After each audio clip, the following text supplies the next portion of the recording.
Greetings, fellow blockheads. Welcome to It's a Podcast, Charlie Brown, episode number 146. My name is Bill. I'm your host. Thanks for listening. Welcome back, everybody. Welcome to this most momentous of episodes. Well, okay, the episode is just an episode, but of course, it's coming to you in October 2025, which is the 75th anniversary of a strip called Peanuts. You might have heard of it. 75 years is a long time. Man, it's, for example, more than 74, less than 76. It's difficult to comprehend 75 as a number. Maybe if I was 75 years old, I would be able to reconcile, 75 years of doing something. But, I'm not. I feel like it some days, but I'm not. So 75 just feels like crazy long to me. One day, October 2nd, 1950, a little strip appears in the newspaper, and a mere 17,897 days later, 50 years of art has been delivered to us. The pop culture scene, certainly the world at large, I think for sure, has changed. And now, a whole generation at least beyond that, another quarter of a century beyond that, we're still talking about Peanuts. And in some ways, primarily, frankly, from a merchandise standpoint, it's still a huge thing. Occasionally you'll see articles. The Gen Zs and millennials and whatever is younger than that is embracing Snoopy as a character, maybe not as a comic strip, but we're still getting new TV shows, right? Animation's still going strong. There's promise of a new film. Not a lot of details about it, but promise of a new film. I am still kind of curious whether it's just going to be an Apple TV release or whether it will get a theatrical release. I suspect, given the weakened condition of theater right now, theatrical films, I'm going to guess it's just going to be an Apple thing. But we don't know. Peanuts is still a thing on people's mind, and that's wonderful. Like you people, for example. You're still thinking about Peanuts. That's why you're listening to this podcast, and I am grateful for that. So, this episode, of course, everything that we talked about is heightened by the fact that we are at this momentous time in Peanuts, and that's very cool. So, we're going to do our usual stuff, right? This month in Peanuts history. Gee, I wonder what the big thing to note will be.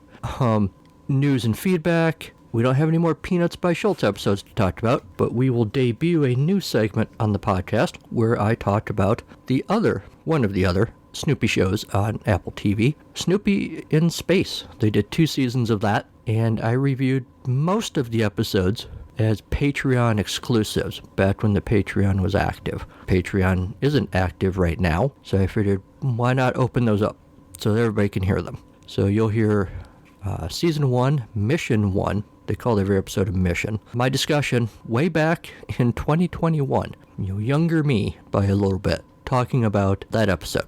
So you hear that in a little bit. What else we got? Oh yeah, we have a little interview, by the way, with, random strip of the month, by the way, too. And then the big event this episode, I got to sit down with Mark Evanier, author.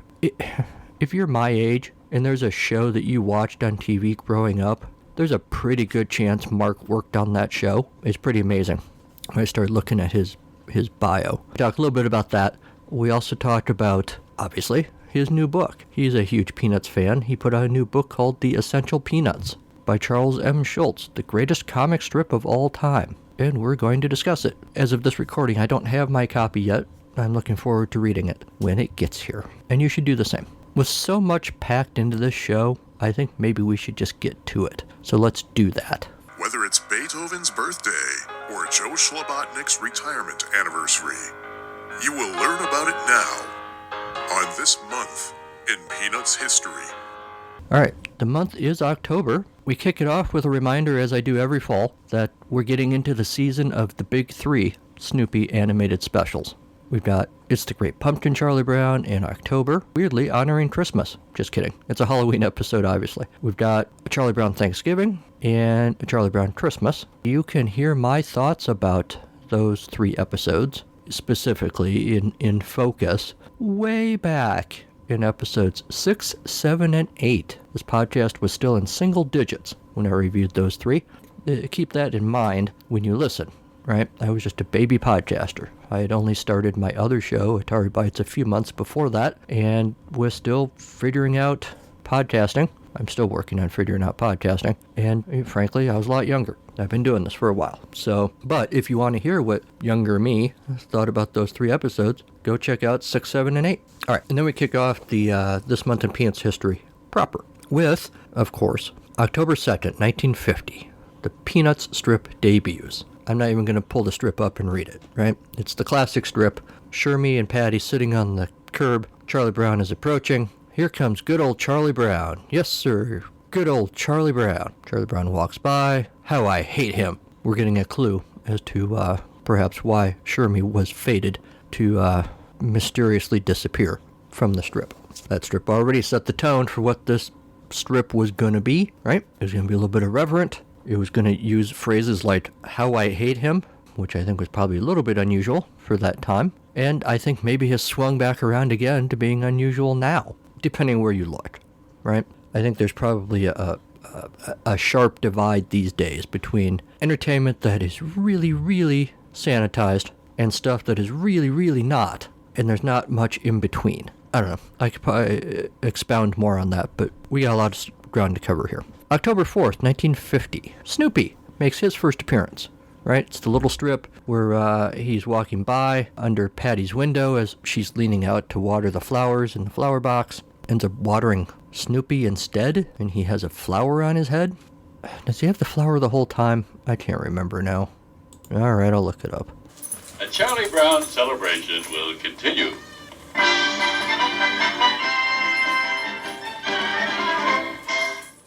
Okay, yeah. So he's walking along with a flower on his head. Patty, very, very young Patty, leans out the window to water her flower box, waters Snoopy's head. He has a little question mark over his head when that happens, which I think is odd because the dude's walking around with a flower on his head. What did he expect to happen? And then in the last panel, he's literally all droopy. He's just sitting there, the flower has wilted, puddle of water around him, and he's like, oh, it's cute. It's the debut of very, very puppyish looking Snoopy, but I don't quite get why he is sad to have had his flower. First of all, I don't get why he has a flower on his head. I get, sometimes you might, as a whimsical little thing, maybe tie a little flower to his collar, but when you look at the drawing, it really does look like it's on his head. It looks like it's literally growing out of his head. I mean, maybe that's just an illusion, an optical illusion. Maybe it's actually it is tied to his collar, just on the other side of his head, and we can't see it, or something. I don't know. But still, why is he sad that his flower or why is he confused that his flower is being watered? I get in the last panel why he's sad that the flower wilted. I don't know. The strip is raising so many questions that I didn't realize I had till this moment. That's the great thing about Peanuts, right? One of many great things. You constantly notice new things, which is good because I always need new material for this podcast. All right, moving on. October 5th, 1959. The first mention of Linus being infatuated with his new teacher, who gets named Miss Othmar on October 6, 1959. Thus would begin a decades-long fascination with his teacher. I mean, everybody has had a teacher at some point where they're like, oh, she or he is awesome. And Miss Othmar was Linus's. First time, October 5th, 1959. As with a lot of things, without knowing these historical events, I wouldn't have realized that certain running gags were around as long as they were. October 10, right, this day, exactly 60 years ago, marked the first appearance of the World War I flying ace. October 10, 1965. In that strip, it's a Sunday, the little throwaway panel thing with the title card, Peanuts by Schulz, has Snoopy in full-on World War I flying ace gear. He's walking along looking very proud, walks by a sign, pilots, empty your pockets here. In the next panel, he's standing next to the doghouse. Good morning, ground crew. Here's the World War I flying ace posing beside his Sopwith camel. Now he's climbed into the cockpit. Contact! It's the Dawn Patrol. We're out to hunt down the Red Baron. I cross over the enemy lines. I can see the network of trenches below. Suddenly, a Fokker triplane appears out of the clouds. It's the Red Baron, diving down out of the sun. Anti-aircraft fire exploding all around me. I catch him in my sights. Linus has been watching this. Linus thinks for a moment. Rat-a-tat-tat, tat-tat-tat-tat. Snoopy is propelled off the doghouse. Ugh! In the last panel, maybe I can get a job with a good commercial airline. One thing I notice here is that he starts out, the ace does, referring to himself in the third person. Here's the World War I flying ace doing this, doing that. But then later he switches to, I did this, I do that.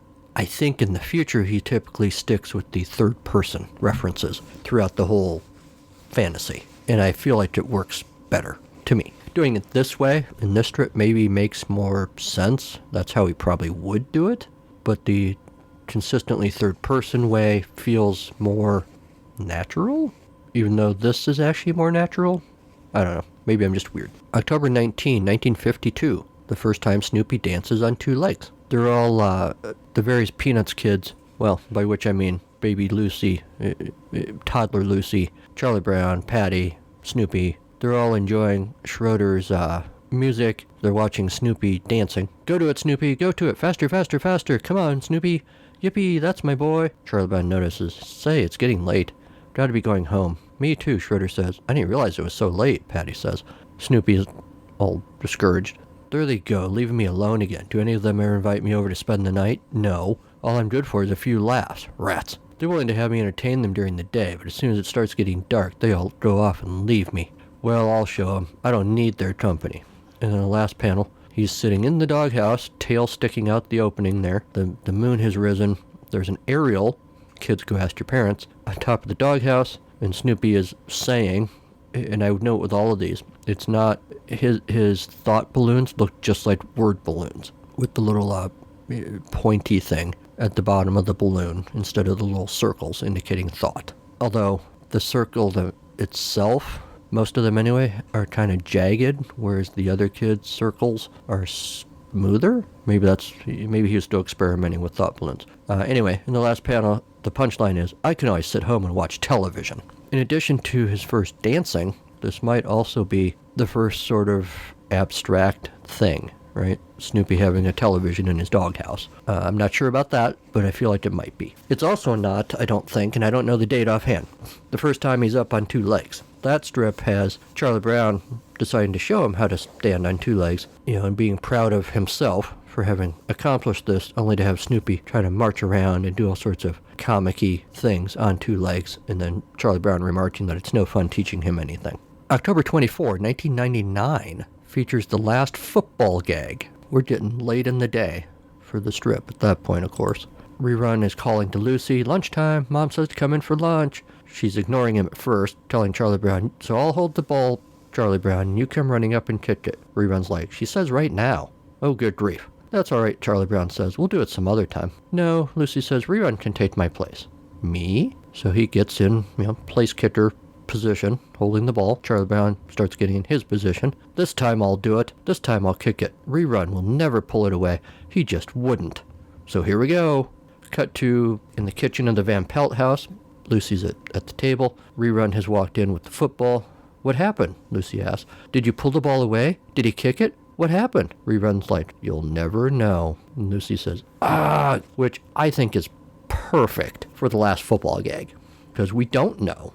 We are free to think whatever we want to think. You can't help but wonder if Schulz knew, realistically, if this was going to be the last time he did this joke. And if he did, it's perfect. It's funny even if he didn't necessarily think that, but it's perfect if he did. Boy, that guy was clever.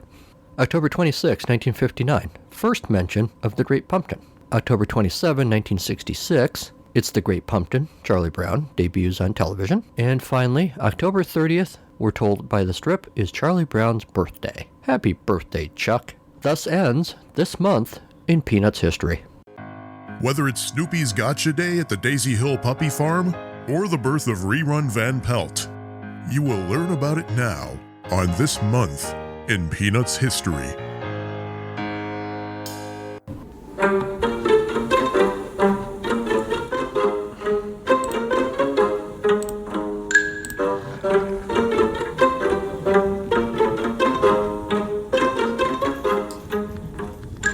A person I once knew, while complaining about someone she was arguing with, threw up her hands and said, "He must think I live in a carnival-like atmosphere of Glee." Upset as this person was, though, I always thought this sounded like kind of a cool state to live in. Well, I'm not there yet, but I've got a website, carnivalofgleecreations.com. And there's stuff on there. Everything you can want. Like the podcast Atari Bytes, featuring old games and original short stories that are pretty unrelated. And my other podcast, It's a Podcast, Charlie Brown, covering anything and everything in and around the iconic Peanuts comic strip. If the printed word is more your thing, there are books on there too, like the novel In the Saint Nick of Time and short story collections Misery Banana, Hell's Cereal, and Second Duck on the Right. Want to know what else I'm up to? That's all there too. CarnivalofGleeCreations.com. Everything you need. Glee not included.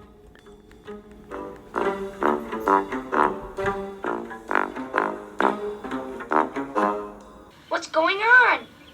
Why are you packed? Are you going someplace? What's going on? Where is he going? I never know what's going on. Okay, so this first thing isn't really news.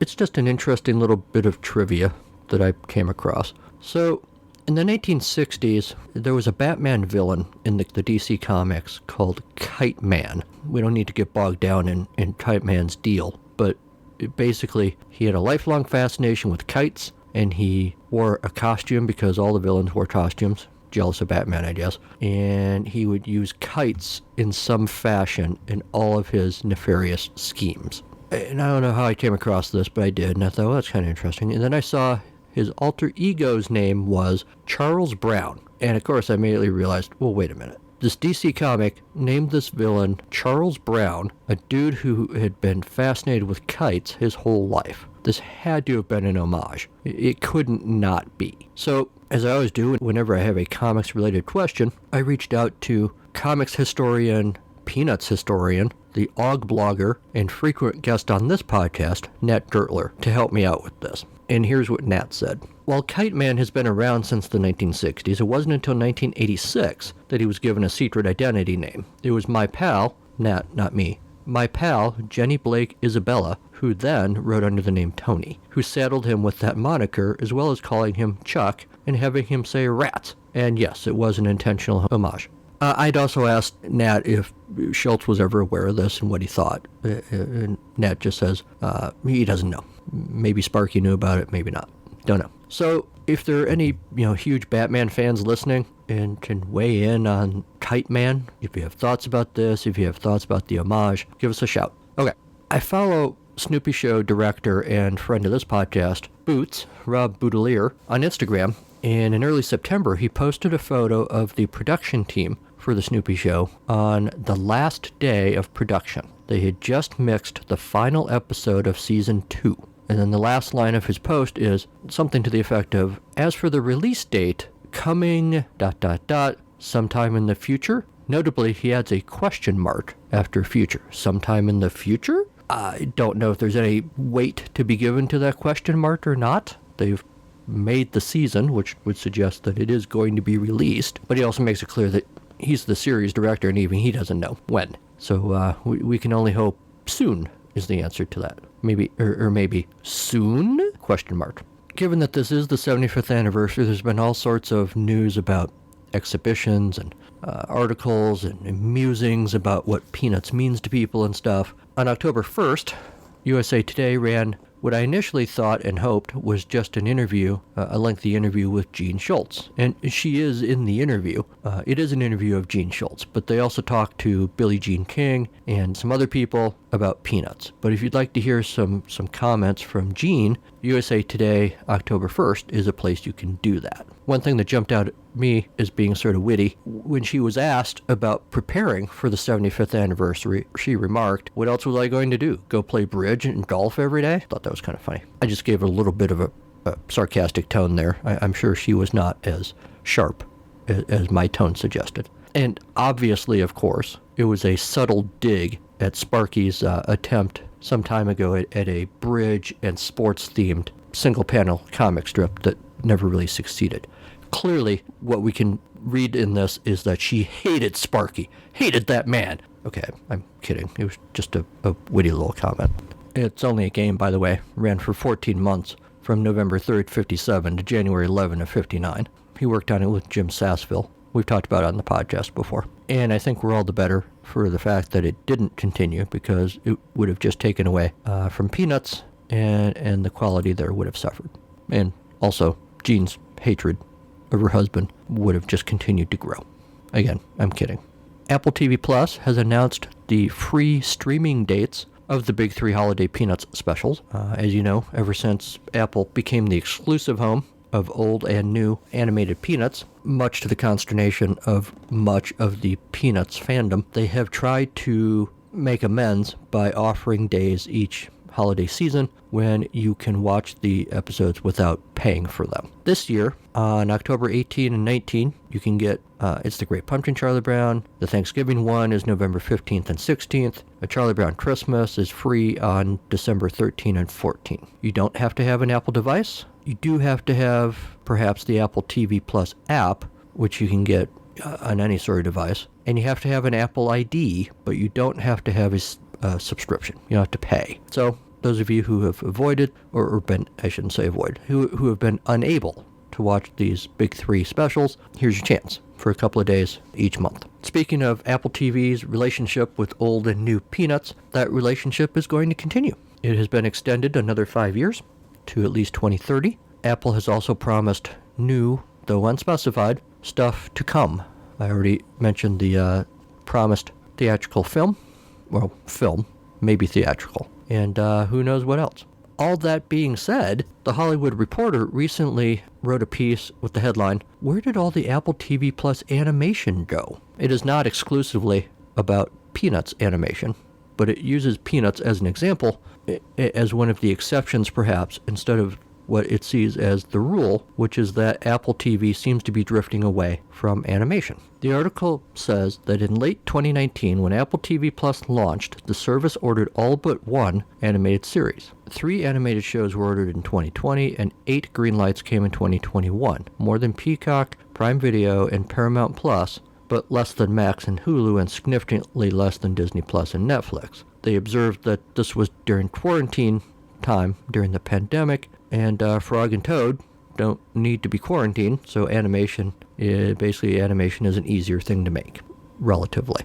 As things returned to normal in 2022, everyone but Apple TV and Netflix, which was basically flat, they say, began to shrink their animated development slates. Apple TV Plus then gave animation a real go. In 2023, it again ordered 15 animated series, which marked back-to-back years in which it ordered more animated series than even Disney Plus. But then in 24, they only ordered 6. I don't know. This really just feels more like ebbs and flows, because they seem to go up and down over a relatively short period of time, right? Over 6 years. And I don't feel like that's surprising, right? There was a jump, as they even note, during the pandemic. Then it went down a bit, and now they need more stuff, so that it went back up. So I don't know that you necessarily need to worry, if there was a reason to worry, about Apple TV getting out of animation. But anyway, if stats are your thing, go check out The Hollywood Reporter. Where did all the Apple TV Plus animation go? If you do think animated Snoopy is fading, is going away, and you want more Snoopy on your screen, there are folks who have created a new video game. Game Mill Entertainment. It's called Snoopy and the Great Mystery Club. It drops today, as a matter of fact, the same day as this episode. I saw a little trailer type thing for it. Detective Snoopy leads the various Peanuts kids around the neighborhood solving puzzles. There's a scene of Peppermint Patty, oddly enough, holding the football for Charlie Brown to kick. There's some other peanutty things happening. The little bit that I heard in the trailer pleased me in the sense that the voices sound, to my ear, pretty appropriate, right? Pretty much like the classic voices we've gotten used to for each character. It looks cute. I don't know about the gameplay, of course. I haven't played it. But if you would like to, I think you can get it on all the various platforms, including Steam. So go check that out. NASA employee Brandy Dean is the latest recipient of the Silver Snoopy. We've talked about Silver Snoopy from time to time. It's an award given out by NASA to NASA employees by an actual astronaut, and it denotes having made significant contributions to the human space program, furthering safety and mission success. Dean has been working on the team most recently that is putting together the first crewed flight of the Artemis program, which has the goal of getting back to the moon. So that's very cool. Congratulations, Brandy Dean. All right, we're all very excited because it is the 75th anniversary of Peanuts. But you know what? You're just a baby, Peanuts, because you know who's older than you? That's right. everybody, while you're all excited eating your 75-year-old birthday cake, which I don't recommend, over on that side of the room by itself in a little corner with nobody paying attention, Blondie. Yeah. You forgot about Blondie, didn't you? Well, it's 95 years old, thank you very much. Blondie launched on September 8, 1930, and still appears daily in newspapers, the newspapers that are left. It was created by a guy named Merritt Bernard Young, or as he was better known, Chick Young, after creating a series of strips that didn't quite work, and then creating a character called Blondie, engaged to a guy named Dagwood. Apparently he pitched the idea to newspaper editors repeatedly, this strip about a flapper called Blondie, including a drawing of Blondie wearing nothing but lingerie with a note attached saying, "Please, Mr. Editor, put some clothes on me quick." At first, Blondie was a flapper, right? She was a dancer, party girl, engaged to the wealthy Dagwood, whose parents were not fans of their relationship. As the Depression set in to society, he got the idea to have Dagwood marry Blondie and then be cut off by his wealthy family, so he'd have to get a real job, making the focus of the strip more about middle-class household issues, thereby making the strip more relatable. And Blondie settled down into the traditional housewife role. Chick Young died in 1973, and his son Dean Young writes the strip now. So that's pretty cool. Not obviously continuously drawn by one person, right? It's been around for 95 years. That would be impossible. But it is a continuously running strip, which says a lot in the climate of newspapers. So congratulations to Blondie. We are not, however, sharing our birthday cake. Know who else we're not sharing our birthday cake with? Beetle Bailey. Beetle is also 75 years old. In fact, Beetle Bailey is older than Peanuts by about a month. The strip started as a strip not about the army, but about a college kid, a slacker named Beetle Bailey, who was kind of an underachiever, tried to do as little as possible, but then after 6 months, creator Mort Walker had him enlist in the army during the Korean War. September 4 was the 75th anniversary. Mort Walker died in 2018, and his sons Greg, Brian, and Neil have been doing the strip since then. Initially, some actual military people were a little annoyed by the incompetence of the officer characters in the strip, but that just made regular readers all the more curious and made the strip actually more popular. In light of current events, I do kind of think about these characters and wonder if they would pass the Secretary of Defense's new standards for military officers and how the strip would play, how the strip does play today. But that's a conversation for a different podcast. So, happy birthday, Beetle Bailey. But we're also not sharing any birthday cake with you. Bauble, B-A-U-B-L-E, Bar, Bauble Bar, is celebrating the 75th anniversary of Peanuts with new stuff that you can own. These are limited edition jewelry and accessories. 9 distinct jewelry and accessories with street-style inspiration. Necklace, bracelet, bag charm, statement ring, all depicting the various Peanuts characters. So if those kinds of things are your thing, go check out Bauble Bar and then let us know what you think. If you think that the Schulz family is only about Peanuts, well, you're mistaken, because right now in Utah, the Schulz family is producing a musical. The show is being directed by 17-year-old Micah and being produced by his famous uncles. Micah's fellow drama students and his co-director and co-producer are all involved in the show. The family's creating the sets. The show, well, actually it's over now, sorry, ran from September 10th to the 13th at Liahona Preparatory Academy in Pleasant Grove, Utah. What was the show, you ask? Well, actually it was You're a Good Man, Charlie Brown. So it was still a Peanuts thing, but it was a theatrical Peanuts thing, and I'm not aware of such direct involvement by the Schultzes in a theatrical thing before. There probably has been, but this is the first one that comes to mind. You know, a live theatrical thing. There have been lots of live theatrical things, but I don't recall them being so actively involved. So that's cool. If anyone happened to be there, let us know what you thought. Do you like seeing the Peanuts characters at Six Flags? Well, don't worry. You're going to continue to be able to do that. For at least 5 more years, the licensing agreement will continue, right? Through 2030. There was some worry for a period of time that Six Flags was going to let the agreement lapse so that they could start focusing on other characters, but they changed their minds, I guess. Six Flags merged with Cedar Fair in 2024, which holds intellectual property licenses for DC Comics and Looney Tunes, which I guess is what spurred the worry that they were going to send Snoopy packing. But not today, friends. Not until 2030 at least. So that's cool. Tokyo Mikada's Snoopy Museum's 75th anniversary new exhibition has arrived. So if you're in Tokyo and you want to see some Peanuts, really, I think you can do that a lot of places, now including the Makiyata Snoopy Museum, including its Peanuts Cafe, which has a new menu. To get there, well, if you're going by way of Sonoma County, you can now fly Southwest, because as of April 26, Southwest Airlines is resuming service to the Charles M. Schulz Sonoma County Airport, making it all the easier to get to the museum, which just makes life better. Joel Dernberger is a flippin' saint. Why, you asked? Well, it's simple. After sitting in storage for 10 years, the Snoopy and Woodstock statue at Half Price Books in Maplewood, Minnesota, has been restored. It had been beaten down by weather, it had been vandalized, Woodstock had been stolen, which is the crime of crimes, and then Joel Dernberger stepped in and restored it to its former glory. As he described it, 2 of the corners had been damaged. They'd been hit by a car and broken off. Who's smashing into a statue with their car? Repeatedly, apparently. Sorry, Joel, I interrupted you. So I had to recreate the corners, and I had to recreate the Woodstock from scratch and the typewriter. Dernberger was willing to do all this because he actually had helped the original artist, Kim Cope, with the original design. So, thank goodness. And how did Dernberger get involved? Thanks to friend of the show and avid Peanuts collector William Johnson, author of the 2-volume set Peanuts on Parade. He is the one who sounded the alarm and reached out to Dernberger to make this happen. So, thank you, Joel. Thank you, William. The world is a better place now. Remember these commercials? And now the characters from the comic strip, Peanuts. This is a palm tree. It's called that because you can fit the palm of your hand around it. Really? And this is a Falcon.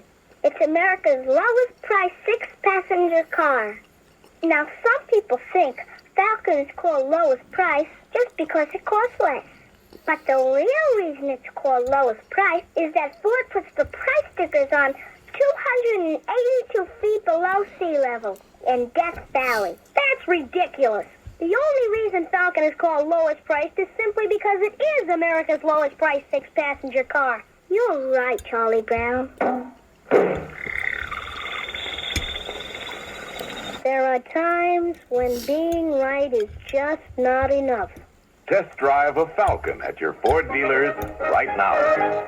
Well, forget him now. Ford sucks. You know how I know this? Because Snoopy's driving a Chrysler. Chrysler Pacifica is starting a new marketing campaign with social media multi-installment videos using the Peanuts characters. There will be Chrysler and Peanuts merchandise, no surprise there, sometime later in the fall. This PR Newswire article I'm looking at says the Chrysler Pacifica Hybrid is the number 3 best-selling plug-in hybrid in the U.S. Chrysler brand marked its 100th anniversary this summer and announced the Chrysler Pacifica 100th Special Edition vehicle. The 3 videos using the Peanuts characters are The Next Adventure, Perfect Pair, and Ready, Set, Ride, celebrating family, football, and the fall season. I know I've never driven a Pacifica. I'm not sure that I've ever driven a Chrysler vehicle of any kind.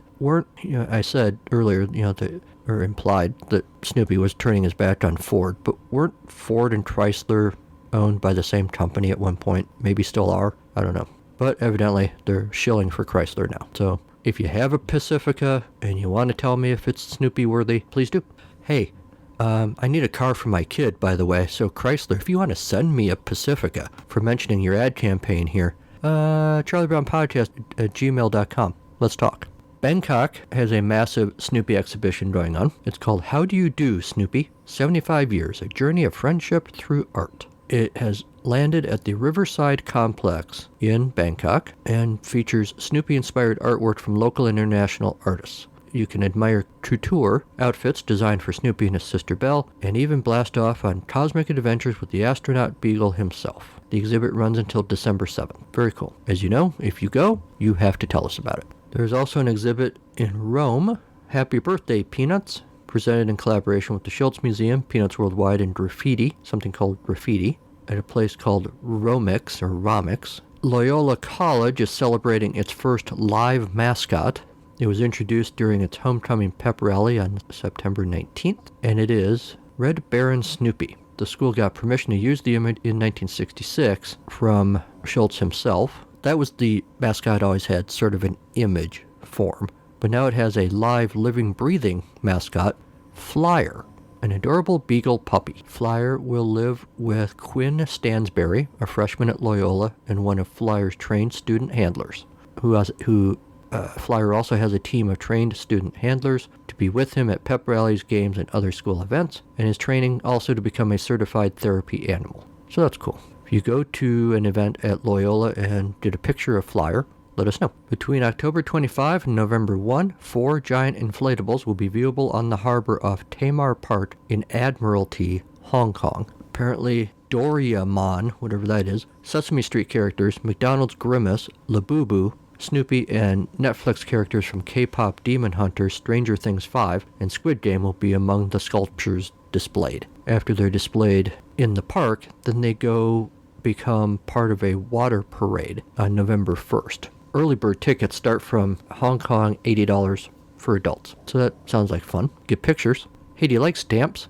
Do you like stamps with Peanuts stuff on them? Well, you're in luck, because some of the Peanuts stamps that you like might be coming back. According to the U.S. Postal Service, Stamp Encore, the contest that lets the public vote to bring back a favorite release, ends at midnight on Tuesday, September 13th. Shoot. Sorry. My production team failed.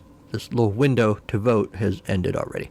Sorry. Postal Service chose 25 stamp panels from some of its best-selling and most popular recent releases and gave people an opportunity to vote. The chosen stamp, so just one, will be reprinted as part of the Postal Service's 2026 stamp program. The options were Art of Disney Magic, Batman, Bioluminescent Life, Bugs Bunny, Charles M. Schulz, Classics Forever, DC Comics Superheroes, Disney Villains, Emancipation Proclamation, Flag Act of 1818, Frozen Treats, Happy Birthday, Have a Ball, Heritage Breeds, Let's Celebrate, Mail a Smile, Message, Monsters, Mr. Rogers, Peanuts, Send a Hello, Star Trek, Star Wars Droids, Total Eclipse of the Sun, Transcontinental Railroad, and Wonder Woman. Contest apparently opened in July. I don't remember if I mentioned this in the news segment before or not. The winning stamp will be announced at the Boston 2026 World Expo in May. Until then, the results are secret. I actually know, but I'm not going to tell you unless you bribe me. If you do bribe me, I'll just make something up because I really don't know. But I'll have the thing that you give me, so that's really what's important. Gong Cha, Gongcha, has partnered with Peanuts Worldwide for a blind box style bubble tea collaboration. Limited time surprise cups with collectible keychains and 4 character inspired drinks launched on October 1st in honor of the 75th anniversary. I'm not familiar with Gong Cha, but apparently it has locations all over the country. 22 states as well as DC and Puerto Rico, and 2,200 stores globally. So if you purchase a medium-sized drink, you can upgrade to a Peanuts surprise cup for $6. The characters featured are Snoopy, Charlie Brown, Lucy, or Woodstock, packed at random. You can buy as many medium drinks with surprise cups as you'd like to try and collect all 4 characters, while supplies last. If anyone does this, let us know. Bubble Tea, if you want to send me a bunch of surprise cups, feel free. I don't have one of your stores near me that I know of, so send me a bunch. Okay, thanks. Skull Candy, not to be left out of the whole Peanuts celebration thing, is offering a Peanuts-themed earbud collection. You can get Dime Evo earbuds for $59.95 on Skull Candy's website, and every bud comes nestled neatly in a collectible clear sleeve inspired by the Peanuts, such as Charlie Brown, Snoopy, Woodstock, and Spike. Interesting. Spike is an interesting choice. The sleeves are equipped with a key ring, allowing users to clip the buds onto their bag or keys, giving the mundane a touch of the Peanuts. Alright, so if that's your thing, go get some. And of course, Skull Candy, if you want to send me some, go for it.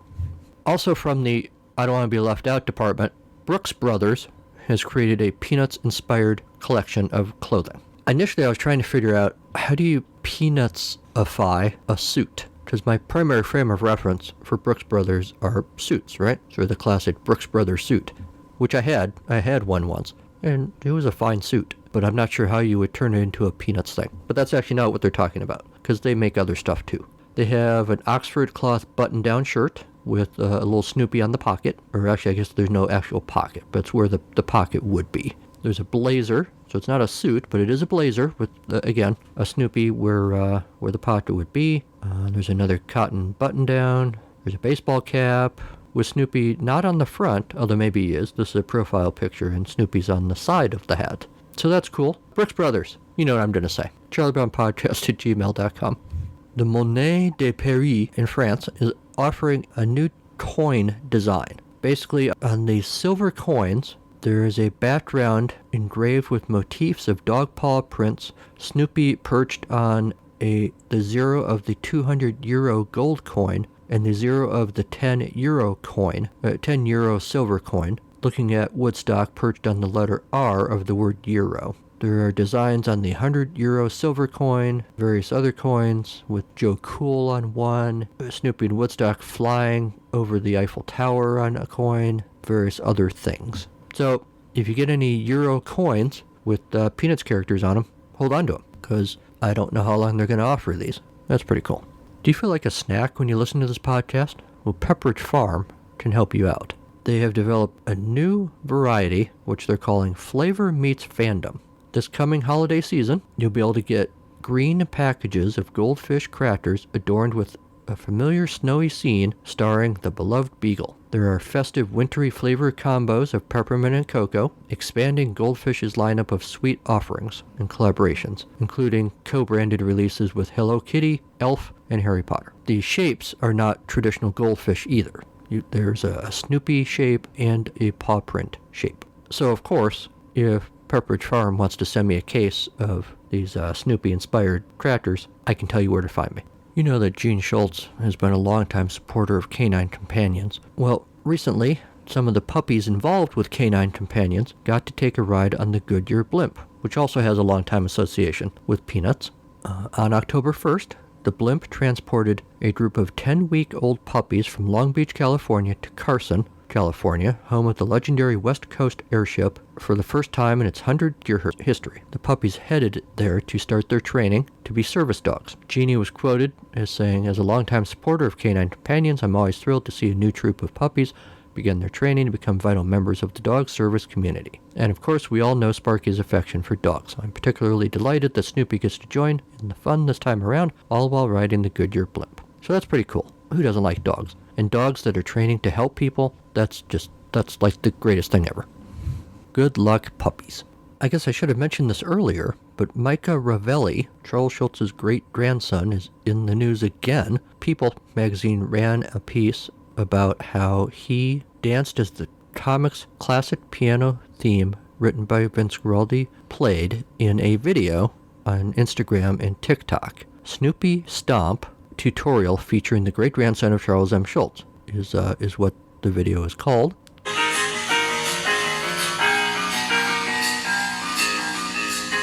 You're just hearing the music. Obviously, we all know that, but it is indeed a dude dressed all in white rocking out to the music.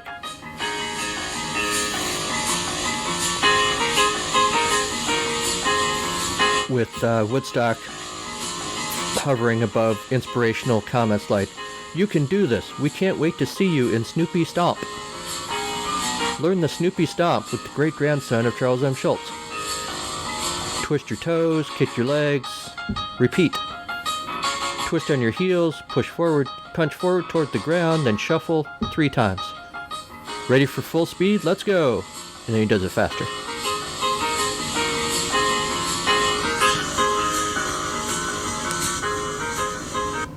Okay, well that's cute. I don't really know why it's here, but sure. That post appears to have been on the Schulz Museum TikTok, if you want to go check it out. And finally, after you put on your Brooks Brothers clothes, you need to accessorize. Duh. Peanuts has collaborated with Anya Hindmarch on a set of products with a Beagle Scout focus.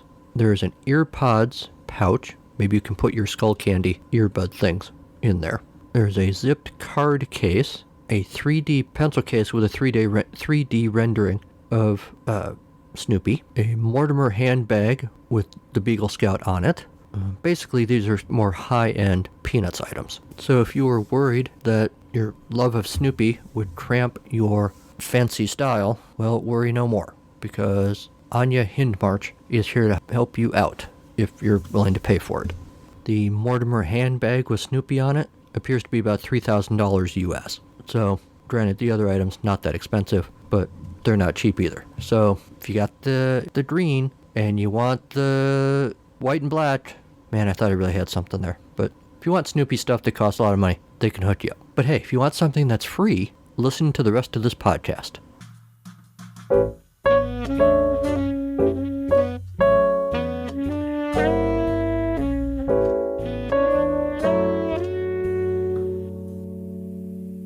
Snoopy in Space is a Canadian-American flash animated streaming television series produced by DHX Media, debuted in 2019 on Apple TV+. I've now had a chance to watch some of these episodes. It was developed by Rob Boutier.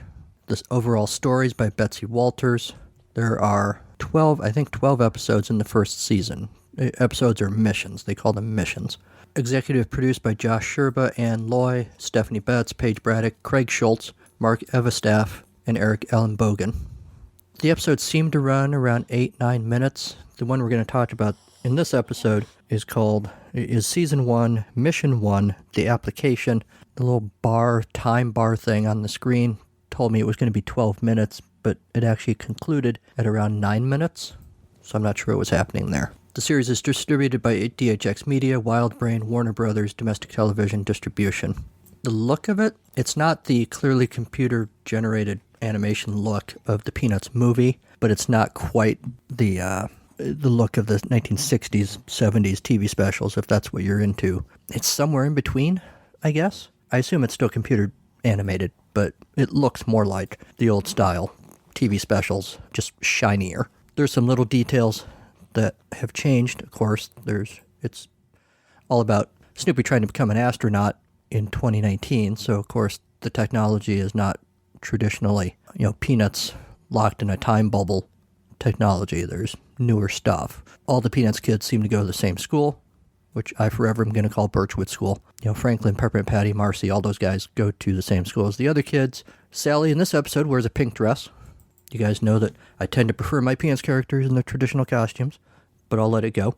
Mission 1, Episode 1, opens up with sort of some light jazz for the opening theme. We see Snoopy lying on top of the mailbox. It's nighttime. Apparently he's waiting for a letter. And then we cut to him in his World War I flying ace, persona, flying around in his Sopwith camel. And then he's almost collides with a rocket.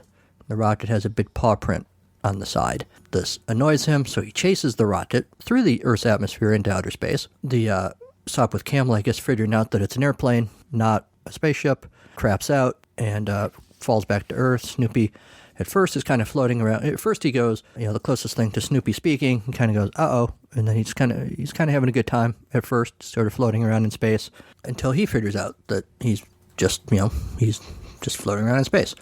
So he crashes back to Earth through the atmosphere, no harm done. He's Snoopy, of course. Crashes back to Earth next to his doghouse, lands on top of Woodstock, who is scolding him. Next, we see Charlie Brown rushing out to the doghouse with Snoopy's breakfast. Charlie Brown has a telescope strapped to his head. He doesn't explain it. He just says, sorry, no time, in a rush. I'm waiting for the school space plane to show up.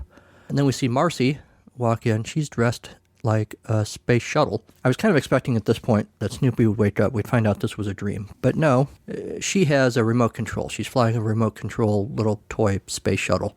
Zooms around and almost hits everybody and that kind of thing. Next, we're at school, and this is where I noticed all the kids were going into the same school. Snoopy tries to get in to see what's going on, but Lucy kicks him out, telling him, no dogs allowed. No dogs allowed. We realize now that the kids are doing a school program about space and astronauts and whatnot. Charlie Brown does a little speech about the Hubble Space Telescope. All the things you can do with the telescope that he's wearing, so he smacks himself in the head with it.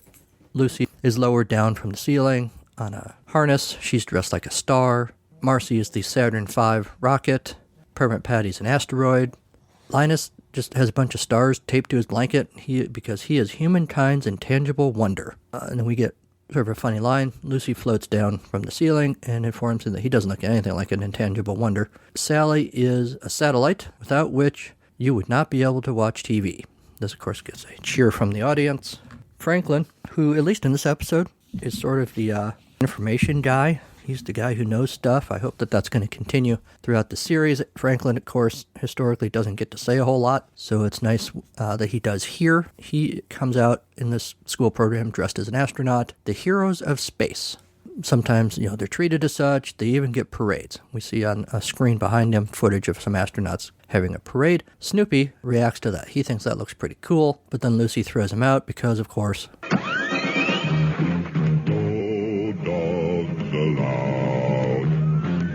he goes back to his doghouse. He puts basically a goldfish bowl on his head. He's up on his doghouse. He's trying to get to launch like a rocket.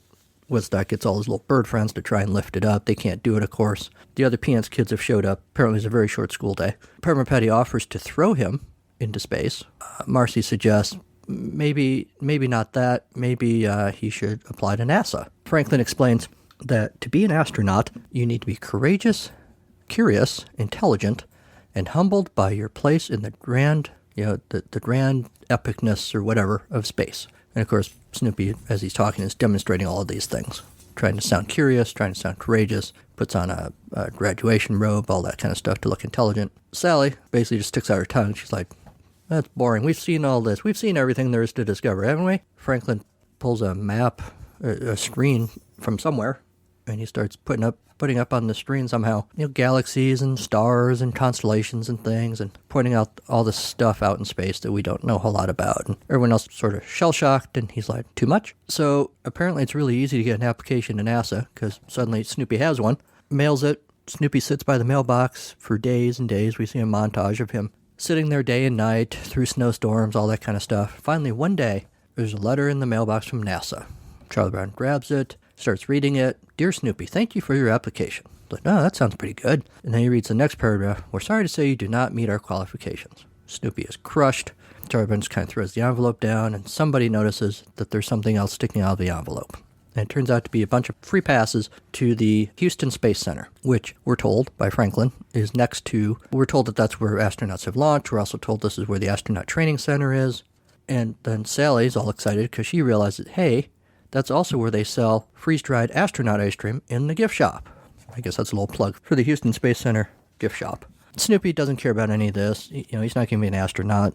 He's not going to be able to do anything until Lucy says, yeah, I don't blame him. He might as well just stay home. It's not like he could sneak onto the training grounds or anything. Snoopy immediately, look on his face, he immediately has a devious plan. So he's all excited to go to the Space Center now. Bus shows up, which looks to me like a school bus. Everybody gets on, and the bus pulls away, except for Charlie Brown, who's chasing after the bus. Hey, wait for me! And that's the end of the episode. So I'm assuming Mission 2 will find the Peanuts kids at the Space Center, and hijinks will ensue. It looks like, not surprisingly, the series is going to be a mix of Snoopy doing wacky things and Franklin telling us things about space and astronauts. This episode had a nice balance of Peanuts kids doing Peanuts kid things and telling us a little bit about NASA. And I hope they keep that balance up as they go along. If you've listened to my review of Peanuts in Space, the little documentary, the problem I had with that one is that it wasn't quite enough Peanuts kids being Peanuts kids and not quite enough of a documentary. This series looks like it's going to be a nice balance of both.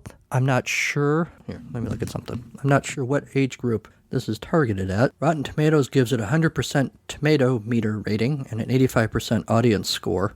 Some of those things that I've read seem to suggest that it's good for all ages, of course, but particularly, obviously, kids interested in space. I don't know that it was targeted to a particular audience. It doesn't seem to talk down necessarily to you, but it's clearly not made for adults, but it's clearly not made for little kids either. I believe it was also nominated for a Daytime Emmy. Yeah, Daytime Creative Arts Emmy Award for Outstanding Short Format Children's Program. I don't think it actually won. I'm not sure who it lost to, but it did get nominated. I'm encouraged by this. Of course, some of the newer Peanuts stuff we've gotten in the last few years for an old school fan like me hasn't necessarily been as fun. This one looks kind of fun. It is clearly new school as opposed to old school Peanuts, but it looks kind of fun. So I'm looking forward to watching the next 11 missions, and then it appears there will be a season 2, and Hopefully I'll still be looking forward to season 2 by the time I finish season 1. If you guys have any thoughts about Snoopy in space, let me know. Oh my, look at all this. The next step is up to you? No? Young ladies in review. Oh boy, nah. Restful sleep? Nah. How to keep your husband happy? Say, hi there. I didn't see you there. Sean is the name. What's that? Am I going through my spam emails? Well, that's a good question, but no, I'm not going through my spams. I'm going through my database of weird records so that I can schedule my upcoming podcast episodes. What podcast, you ask? Wow, you are full of excellent questions. My podcast is called My Weird Record Collection. Just like anybody else who listens to records, I have the Beatles, Led Zeppelin, Michael Jackson, Vince Guaraldi, some comedy stuff. But unlike others who listen to vinyl, I also have some of those, well, oddball albums you might find in the miscellaneous divider that you see in the used record stores. Those records that the stores literally don't know where to file because they're, well, weird. Oftentimes these records tell you about a time when YouTube did not exist, so you had to get your how-tos and exercises and whatnot from somewhere. Might as well be a record. Even better, quite often these oddities have unintentional humor. Now for those tender little white breasts. Every month on the 15th, a new episode of My Weird Record Collection drops. And I tell you as much of the story behind these weird records as I can. I also wax philosophical about record collecting and offer you my own tips and tricks. Check it out. My Weird Record Collection is on all the major podcast providers and on the social media under the handle of My Weird Records. Catch you on the 15th. Now there is a man-sized bite. Then the wolf became very angry, and he huffed and puffed and he blew the house in. That's ridiculous. No animal could huff and puff that hard.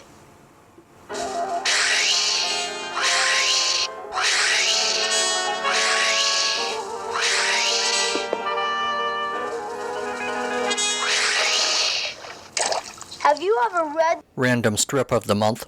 It's quite a story. Every month on the podcast, we talked about merchandise and Mortimer handbags, TV specials, and all sorts of this and that. But none of that would exist if it wasn't for a little strip called Peanuts by Schulz, which you may have heard of. It debuted this month, 75 years ago. And we like to remember that every month in a segment we call Random Strip of the Month. It's pretty simple.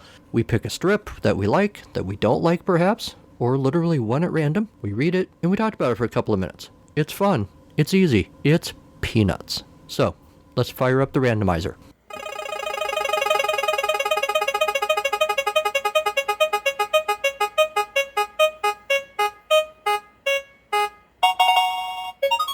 Okay, our strip today comes to us from January 25th, 1962. This will be great. I like the 1960s strips, so I'm curious to see what we get. So we've got Lucy and Charlie Brown in the middle of an argument of some sort. Lucy is yelling at Charlie Brown. All right, you want to know what I think of world problems? I'll tell you. I'll give them just 12 years to get things straightened out. I want everything settled by the time I'm 18. I want to live my adult life in a perfect world, so they better get going. She stomps off. Charlie Brown's looking sort of discouraged. There is an ultimatum to end all ultimatums. A number of interesting things here. The first one is it jumps out at me that we're getting a clue as to how old Lucy is in this strip, or intended to be, right? She says, I want things fixed in 12 years by the time I'm 18, which means she is intended to be a 6-year-old.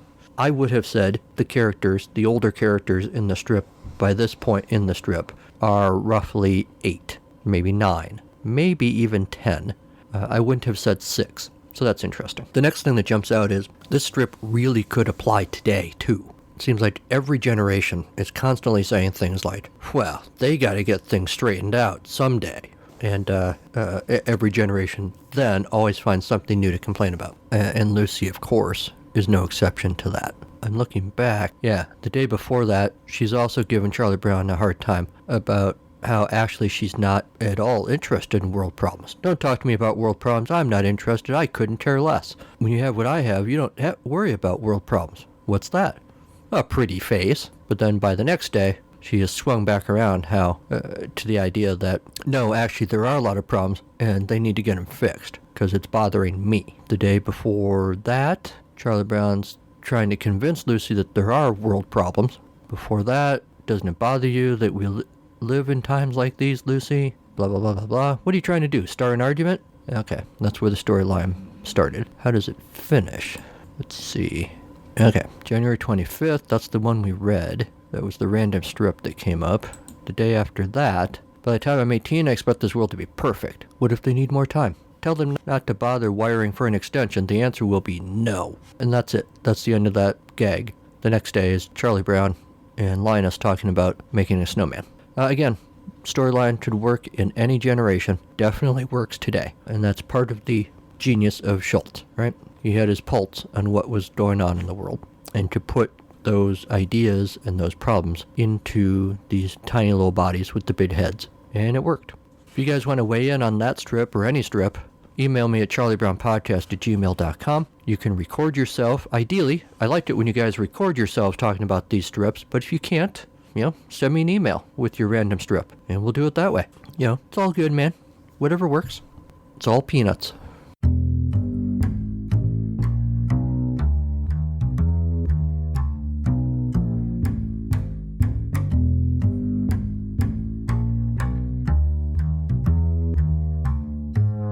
All right, you're going to hear in a moment my interview with Mark Evanier, author of The Essential Peanuts by Charles M. Schulz, the greatest comic strip of all time. And that moment is now. My guest today, writer Mark Evanier, has had a long and storied career. Literally storied. He's written comics for the likes of Jack Kirby, Disney, Warner Brothers, Scooby-Doo, Hanna-Barbera. Worked on a number of TV shows you guys know. Welcome Back, Kotter, Superman, Sid and Marty Krofft. You might also, Mark, if you forgot, worked on that venerable TV legend, That's Incredible, which I remember watching as a kid. There's a lot more stuff Mark's done, but we only have so much time. So welcome, Mark. Thank you. I will ask, speaking of your bio, I was looking on your blog, and in your bio, you say that your favorite job, if I remember correctly, was working on the animated Saturday morning cartoon show Garfield and Friends. That's right. So with all the stuff you've done, why that? Because they gave me almost complete creative control of the show. Subject to displeasing Jim Davis occasionally. Well, I was going to ask, yeah. And I got to voice direct the show and cast it. And the network just left us alone. You hear a lot about the network interfering with these shows, and most of those criticisms are valid. I lucked into a situation where the network just said, fine, just give us a hit show and we don't care what you do. And I gave them a hit show and they didn't care what we did. So I got to hire voice actors I always wanted to work with. I got to explore things, ideas, and put in things that I thought were funny. I wasn't subject to a bureaucracy above me that, if you have enough people who have to approve of the material, you'll never get anything through because someone won't like a joke, someone won't like a story. So I just wrote the stuff, we recorded it, we animated it, we put it on the air, and CBS had a hit show for 7 or 8 years. Yeah, and I remember watching it, of course. Was Jim Davis pretty involved in that you recall? At first he was, and then one of the things Jim is very good at is delegating. And he ran because he's the only part of Garfield he's really involved with now is the daily strip and the newspapers and the Sunday strip. But when Garfield was a more expansive franchise, heavy into toys, heavy into animation, every possible media you could think of, Jim was involved in everything and took good care of it. But when he found people doing their job well, he left them alone. And I fooled him into thinking I was doing my job well. So, basically, he was involved. He was involved a healthy amount, which was not on the day-to-day stuff. I'd call on him if I had any problems at all, and I had very few problems. Garfield's kind of interesting. When it debuted, the strip, in the late 70s, I feel like maybe there was a period where its popularity rivaled, maybe not surpassed, but rivaled Peanuts. Is that fair? There was, well, they had, they were both at that time with the same syndicate. Yeah. And it was a kind of a horse race neck and neck for a while there. Sure. When you get up into having, in those days, 2,500 newspapers, 2501 and 20 versus 2502 doesn't make a huge difference. Sure. So it's kind of a for all practical purposes, a tie, but everybody likes to be number one on what they do. So yeah, Absolutely. there was a teeny bit of friction there.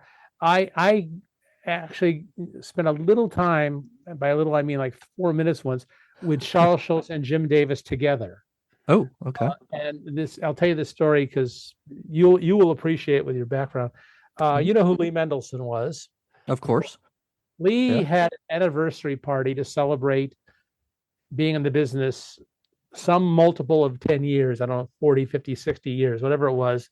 And he flew everybody who was important to him in. He paid for the airfare, he paid for the hotels. And we were going to this country club for the big party Saturday night. And I took with me one of my good friends, Mike Peters, who does the Mother Goose and Grimm strip. Oh. And Mike and I walked into this country club, and the party was in the back room of the country club. So we had to go through the front room to get to it. And there was a bar there, unrelated to the party. And standing at the bar were Mr. Davis and Mr. Schulz, both in very expensive suits, standing there talking and drinking beverages. I don't know what they were drinking. And I'm standing there, and I couldn't resist. I went over, I just marched over, and I put a $20 bill down on the bar, and I said, "Hey, if you guys are both too cheap to pay for the drinks, I will." and they all got hysterical. Mike Peters thought that was hysterically funny. And I talked to them. We talked to them for a few minutes together, and I had heard tales of animosity there occasionally, and I don't think either Jim or Schulz. I never could call him Sparky. He asked me to call him Sparky. I don't know why. It was that would be tough. Yeah, that's a little too familiar for me. Right. Neither Mr. Davis nor Mr. Schulz seemed to be capable of animosity over anything. Particularly, one of them having two more newspapers than the other. And we chatted for a few minutes, completely friendly conversation. We went off to the party. We all went to the party together. Wow. That's awesome. Schultz is he's interesting for a lot of reasons, but one of them is he was really competitive, of course, in sports and in his work, but he also really, really liked other cartoonists. Yes. And so there was both things going on. He liked to be around them. He liked to experience them, even though he clearly thought he was he might never say it, but he clearly thought he was one of the best. But he just liked being with them. So I totally believe that him and Jim Davis were having a drink or whoever. When I was with Schulz, which was not as many times as I wish I had, but I spent a number of hours with him.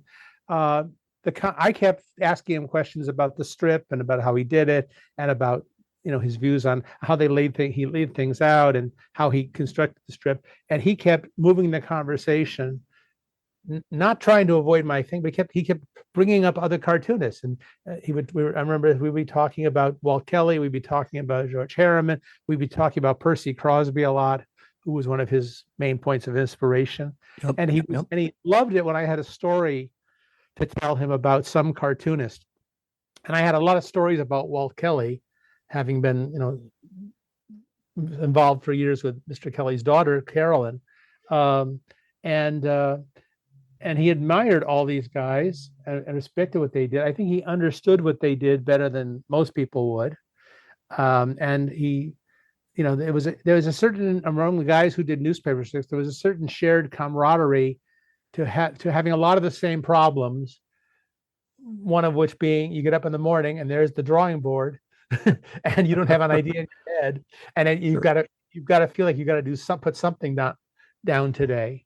And dealing with syndicate problems, dealing with client newspaper. There's certain problems these guys all shared. And when they were together at like an NCS meeting, back when the NCS had all these superstar cartoonists in it, there was a brotherhood with a couple of sisterhoods thrown in there. That was fascinating to me. I went to a NCS dinner the first time I went to one, which in the late 70s, I think it was, maybe early 80s. It was the first time they had one in Los Angeles, having left the hallowed Plaza Hotel in New York, where they used to always gather. And I'm in a room, and there's every major newspaper strip cartoonist in the world is there. You turn around, and there's Johnny Hart. You turn around, there's Mort Walker and his team of people, and there's all these folks. Every place you turned, I was at a table. I was kind of the guest of two men, Dan Spiegel and Russell Myers. My date and I were at their table, and it was just, I was overwhelmed by the people in that room I wanted to meet, the sheer number of them. It was a big room, and it bothered me. It was formal, so all the men were wearing tuxedos. Sure. So I would point somebody out to my date lady. I'd say, "Oh, see that guy over there? That's the guy who is drawing Ricochet." And she'd say, "Which one?" Well, the one in the tuxedo. Well, they're all in tuxedo. How do you describe? Everybody, all the men start looking alike in tuxedos. Yeah. And it was a fascinating day. And I'll tell you this quick story. Yeah. We were leaving that night. It was at the Beverly Hills Hotel. There's this long line of people waiting at the valet for their car, and I'm waiting in the valet for my car, and it is pouring rain out. It's like one of those, once a year, Los Angeles gets a ton of rain in one day. Sure. Situations. And I'm staying there. I'm staying with Russell Myers, and I turned to him and I said, kind of jokingly, they're getting our cars in the order of who's got how many papers. The more papers you read, the longer you have to wait for your car. And Russell Myers moans, going, "Oh my God, I'll be here all night." And from three people back, having overheard it, we heard Schulz say, "I might as well go in and get a room."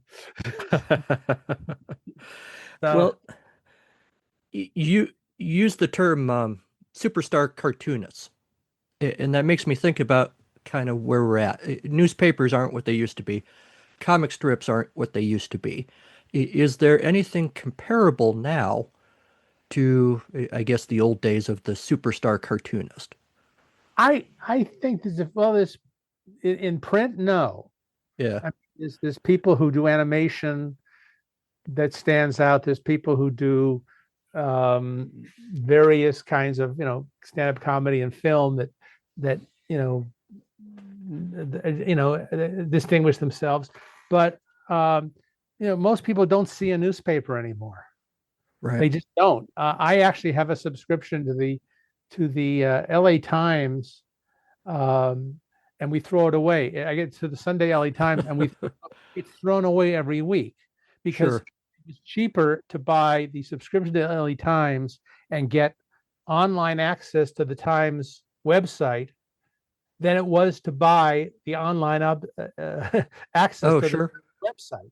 Yeah. Because they want to claim to their advertisers, look how many physical newspapers we sell. So each week they sell one to me, and I don't even open it. So it's a very illusory success list. Yeah. But the last couple of NCS weekends I went to, there were no really people that I was eager to meet.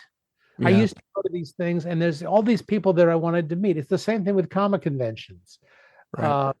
I've been going to comic conventions since 1970. And for the first 20 or 30 years of that con going, every one of them, I met somebody, more than one somebody usually, who wrote or drew something that I loved when I was a kid. Yeah. I got to meet all these guys and a couple of women who were responsible for comics I read when I was in single digits or early teens. And now when I go to the San Diego con, as I did a month or two ago, the person with the oldest credits on professional comics is sometimes me. There's nobody in the place I haven't met who did a comic book I loved. Yeah. I was younger. And so it's a whole different situation. It was that with the NCS. The last NCS thing I went to, I think, was in Philadelphia.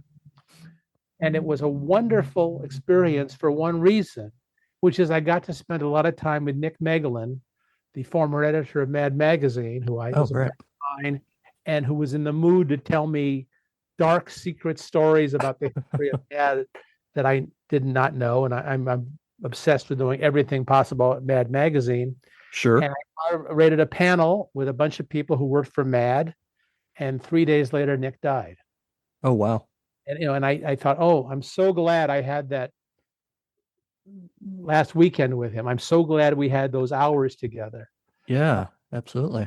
That was wonderful. But there really weren't too many other people there to meet, to be excited about, because we don't have, we have people today as talented maybe as the great cartoonists of the past, but they don't have their spot on the newspaper isn't as important.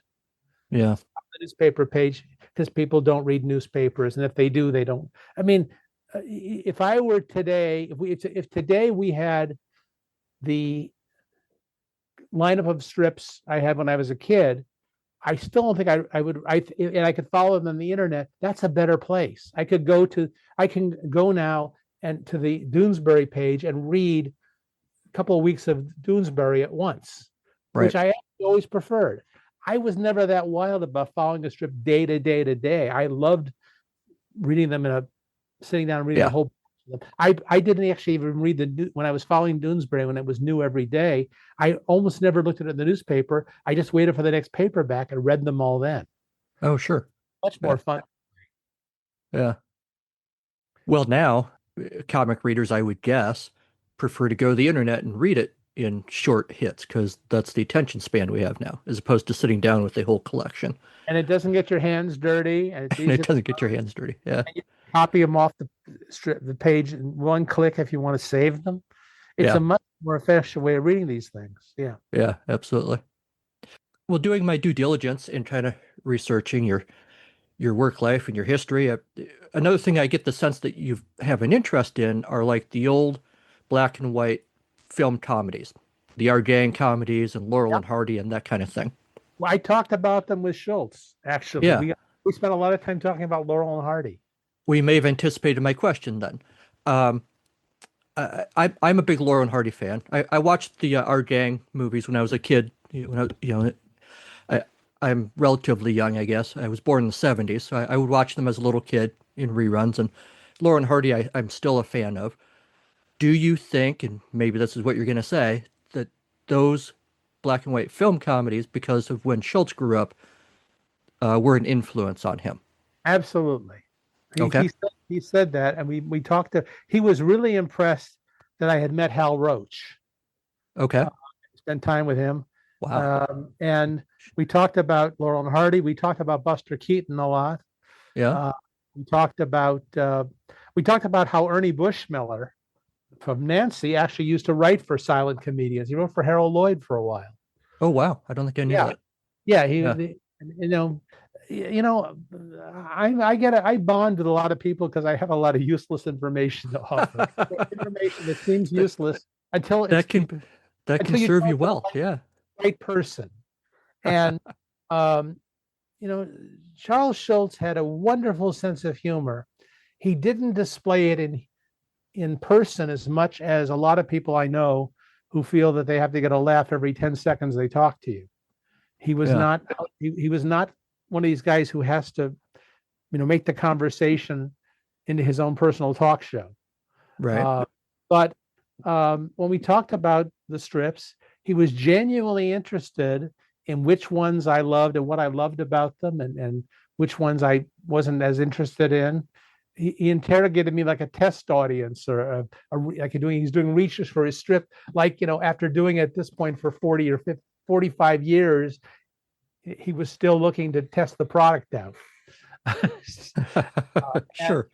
And one of the things in the book that I hope comes through is that I was really taken with his commitment to doing it every day and doing it right, or to doing the best job he could every day. And obviously he didn't do it, one a day. I mean, sometimes he did draw 2 strips in one day sometimes, and none on Tuesday, and so on like that. I mean, he managed to stay comfortably ahead. He told me how envious though he was of Russell Myers, who at one point was 2 years ahead on Broomhilda. Wow. And we talked about when Virgil Parch died, who did the Big George strip. I think Virgil Parch was like 3 years ahead. So the syndicate had a meeting. That's crazy. After Parch died to discuss what to do about the strip, and they had this whole meeting discussing it. And they said, "Oh, we've run out of time. We'll discuss it at next year's meeting." we got. They had plenty of material. Yeah. They had plenty of material. Russell Myers, as long as I've known him, and I've known Russell since the early 70s, has always been at least a year ahead on Broomhilda. Wow. Yeah, and if he drops dead tomorrow, there's at least a year's worth of Broomhildas in the pipeline. Maybe more than. That's good. And he's been doing it for a ridiculous long period of time, and like Schulz, without assistance. One of the things that's one of the many things that interested me about Mr. Schulz is that most great cartoonists, the minute they could afford, when their strip was in enough papers where they could afford to do it, they'd hire someone to letter it, they'd hire someone to ink it, they'd hire someone to fill in the backgrounds, whatever it was. And this was not a shame. It was not a secret. Al Capp had assistants. Walt Kelly had assistants.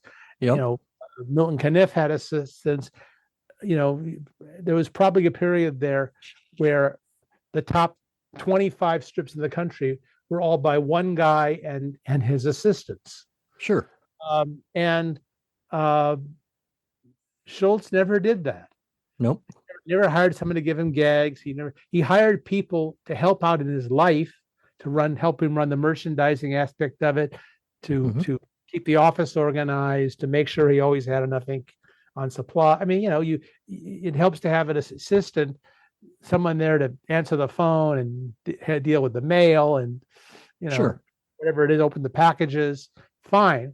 And Jim Davis had people helping him with the Garfield strip. It was not a secret. He introduced them in one of the Garfield TV specials. He just introduced by name the people who were, assisting him on the strip. But he also had this wonderful support team that was helping him with keeping track of the merchandising, the money and the revenues and the schedule and who's coming to visit him and things like that. He had a wonderful operation in Muncie, Indiana, that I used to go back to every year and enjoy being there and just seeing this wonderful, I think he had about 40 people on staff there in this wonderful office building that's no longer there because he's downsized. Yeah. But he put a certain percentage of his time into the strip every day and then let others finish it. Well, Charles Schulz put a certain percentage of his day into the merchandising and the ancillary stuff and writing the TV scripts and supervising the TV productions and the movies to the extent he could. But he put as much time into the strip as necessary. Sure. He never changed the strip.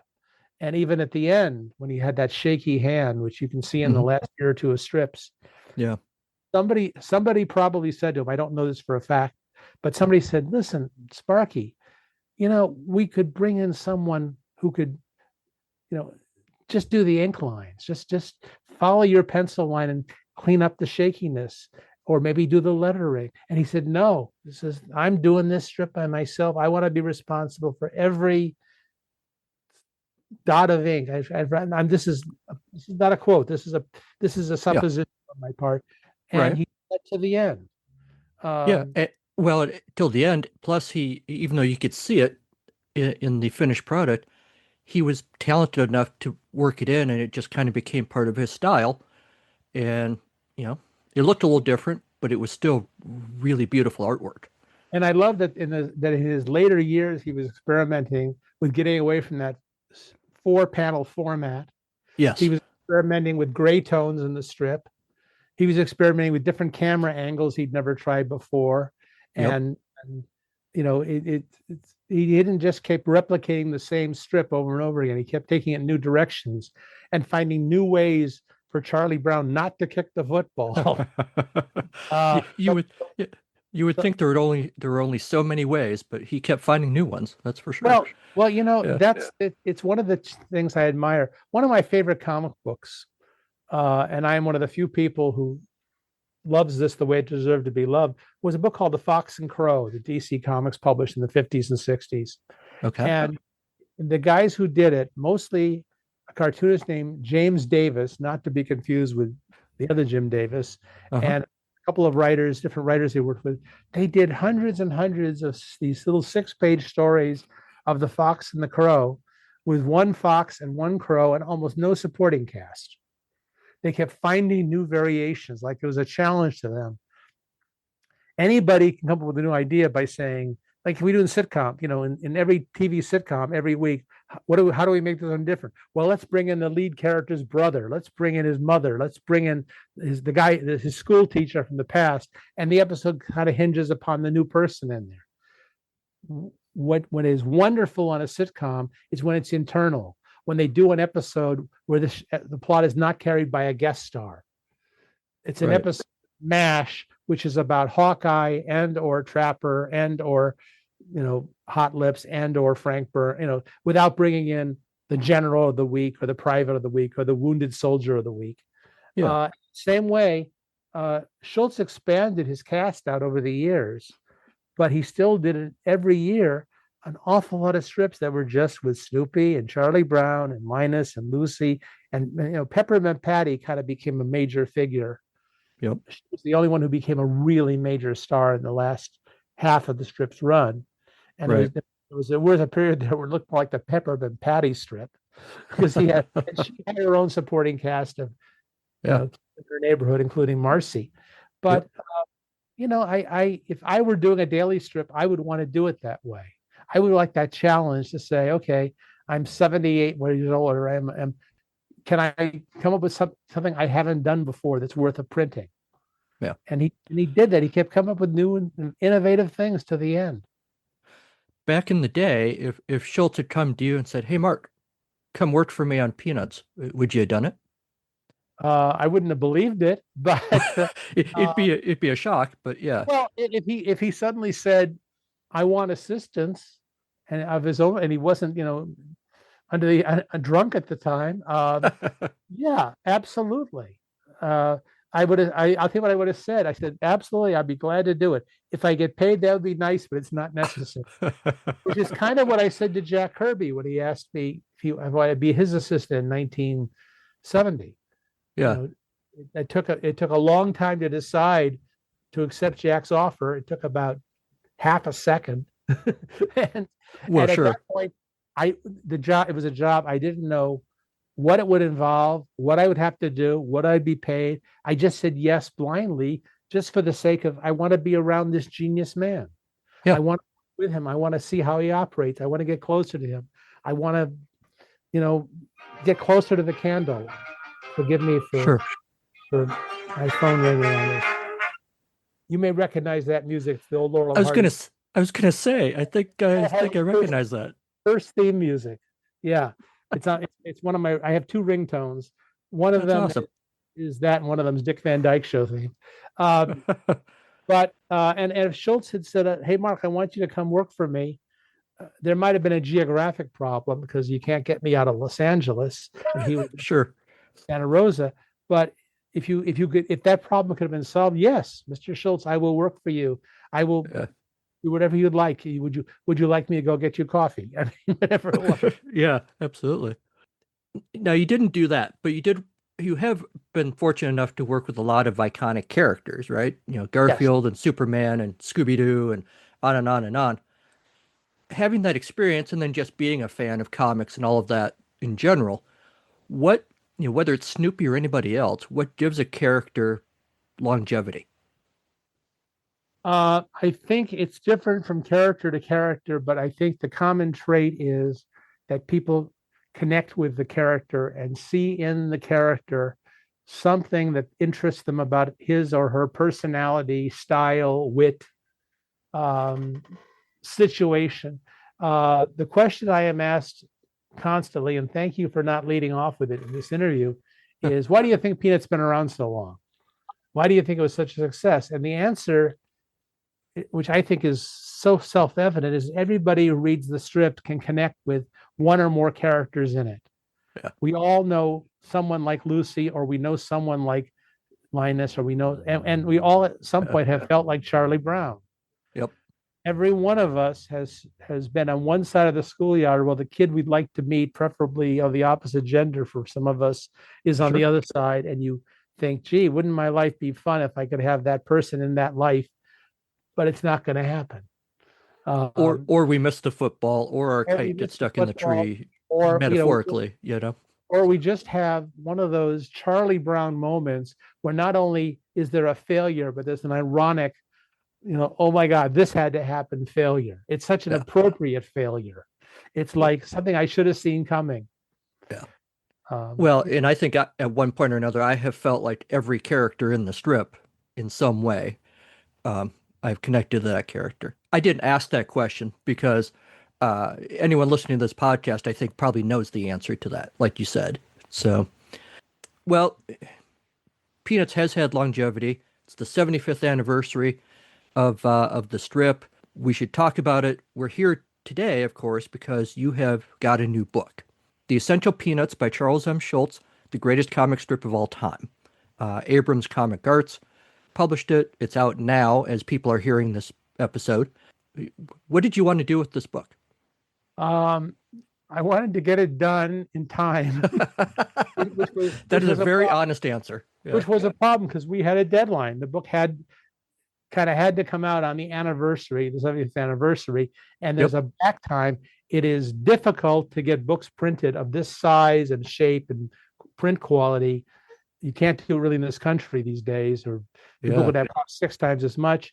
And so it had to come from, a Quonset hut in Botswana or wherever they printed this, and come over here. And we had all this question about what are the tariffs going to be on. This was a big, and fortunately I didn't have to deal with any of that, but it boiled down to a certain hard and fast deadline.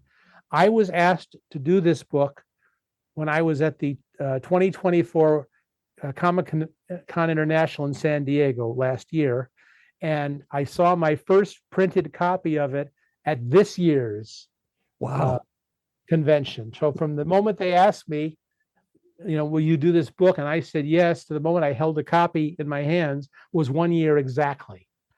That doesn't feel like a lot of time. No, because to do justice to the material, I had to read every single Peanuts strip ever done, which was fun, but you'd like to do it for pleasure, not for oh my God, I got to get through 3 more years tonight, and I had to read through every other book I had in my library and a few others they sent me about Peanuts. I have a pretty good library here of this stuff. And I had to listen to, I have on my folder of my, a folder on my computer here, maybe 50 hours of Schulz interviews, audio and video, and listen to them and take notes and keep thinking, that I could use that. I want to quote that line as such. And, it was just, to do it right, took an awful lot of research and thought process. And my goal was to do a book that people would think was worthy of Peanuts. You don't want to deface something that wonderful. Years ago I did a book on the history of Mad Magazine, and I was in Las Vegas one day after it came out, and I suddenly get all these text messages and emails on my phone. People saying, congratulations, you got a rave review in the New York Times. Oh my God, the New York Times gave you the best review I've ever seen. Oh, congratulations, Mark. And I'm thinking, wow, this is great. And I got to find a copy of the New York Times, which in Las Vegas was not easy because people don't read a lot in Las Vegas, or at least around the casinos where I was. And I finally found one. And the review was It was a rave review for Mad Magazine, not for my book. Oh, It was just, oh, isn't Mad Magazine wonderful? And wasn't Mort Drucker wonderful? And wasn't Harvey Kurtzman wonderful? And Al Feldstein and Sergio Aragonis and Don Martin, and then all these genius stuffs. And oh, by the way, this kid named Mark Evanier wrote a book about it. well, So your name is in there at least. So. yeah, well, but the point is that you don't want to do a book. I'm doing a book here that people are going to buy, and people who love Peanuts are going to buy automatically. They have to have it, especially when they see how beautifully designed it is, how much stuff is in it. It contains not only just an awful lot of Peanut strips, it contains samples of the comic book Peanuts that were done, some of the merchandise that was done. It's got samples of foreign Peanut strips, the translations. It covers the TV shows. It covers the movies. It covers the moon landing stuff.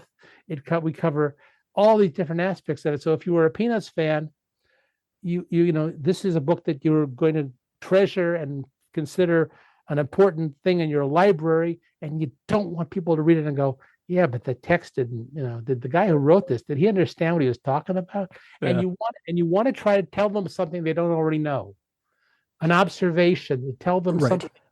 And I was kind of given the idea that the people at the Charles Schulz Museum and the people at the Charles Schulz Creative Associates office, who were wonderful, terrific people, and they were great to work with, they wanted the book to be kind of funny. Sure. They didn't want it to be a dry scholarly book.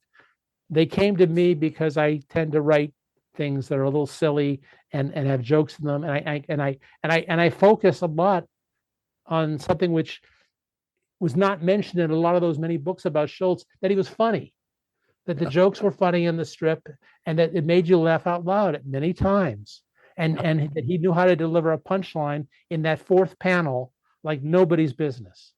Yeah. Some of those strips are so well constructed that you can't see the joke coming. And it's tricky because, and this is especially with the Sunday page, here's the Sunday page. I want to not peek at the last panel. I want to experience all the panels lead up to it, because I don't want to see the punchline before I have the full setup. Yeah. And the strip was very well drawn to make that happen. He never telegraphed the punchline much. Nope. Well, that's the thing. When people talk about Peanut strips, they tend to talk about the psychology of the characters, or kind of important strips or whatever. But you're right. People kind of overlook the fact that a lot of times it was just funny, and we should think more about that, and sometimes just enjoy it because it's funny. The book is huge, right? 336 pages is what I saw. Yes. It's a coffee. They call it a coffee table book because you can put lakes on it and use it for a coffee table. Yes. And now I feel I should mention that if that's not enough for people, it certainly should be. But if it's not, there's a bunch of extra stuff that comes with the book. Stickers and postcards and patches and a comic book. Who did the comic book? Was that you also? It's a reprint of one of the Dell issues. Oh, okay. Without the advertising in it. They replicated it. I had nothing to do with that, but I thought it was a great idea. Yeah, no, I think it is too. And so you get an actual physical comic book you can hold there, and it's a book that shows you Peanuts by other people. I think it's mostly by Dale Hale. Dale Hale, yep. Jim, yep. I'm blanking on Jim's name. I'm sorry. I'm blanking too. I should know.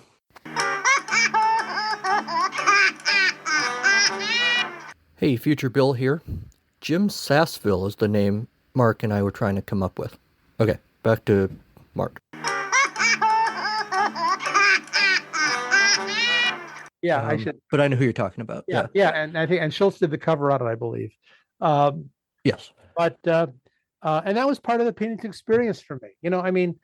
For me as a kid, Peanuts was not just a newspaper strip; it was a comic book also. I'm not sure if I even knew which came first. And then at a fairly early age, it was a TV show that popped up from time to time on TV. And, and here's a thought that people should keep in mind about Peanuts. The Charlie Brown Christmas special might just be, and I can't think of another one, the most profitable half hour of television ever produced. It has to be. I don't know that either, but it has to be. It seems like. Yeah.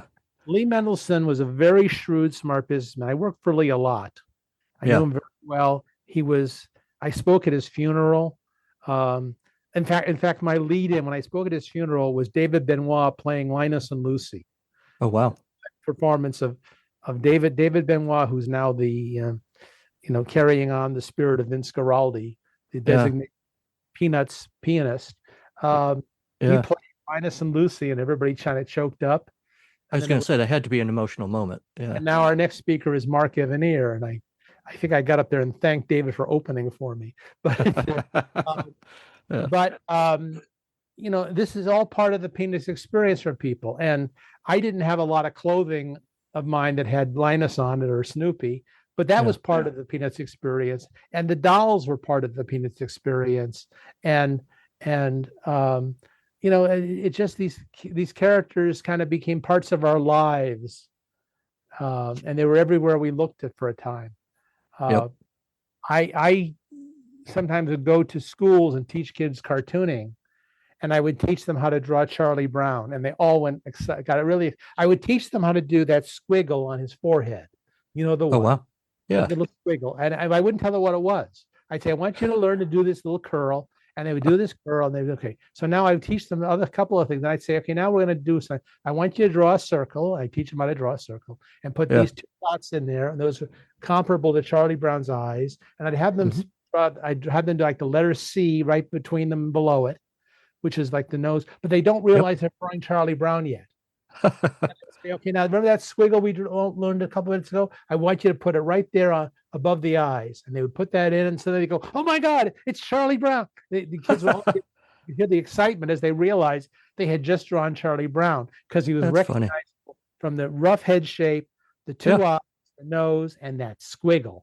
You put them together, and it's iconic, and it leaps out at you, and the kids got all excited that they had drawn Charlie Brown without realizing they were drawing Charlie Brown.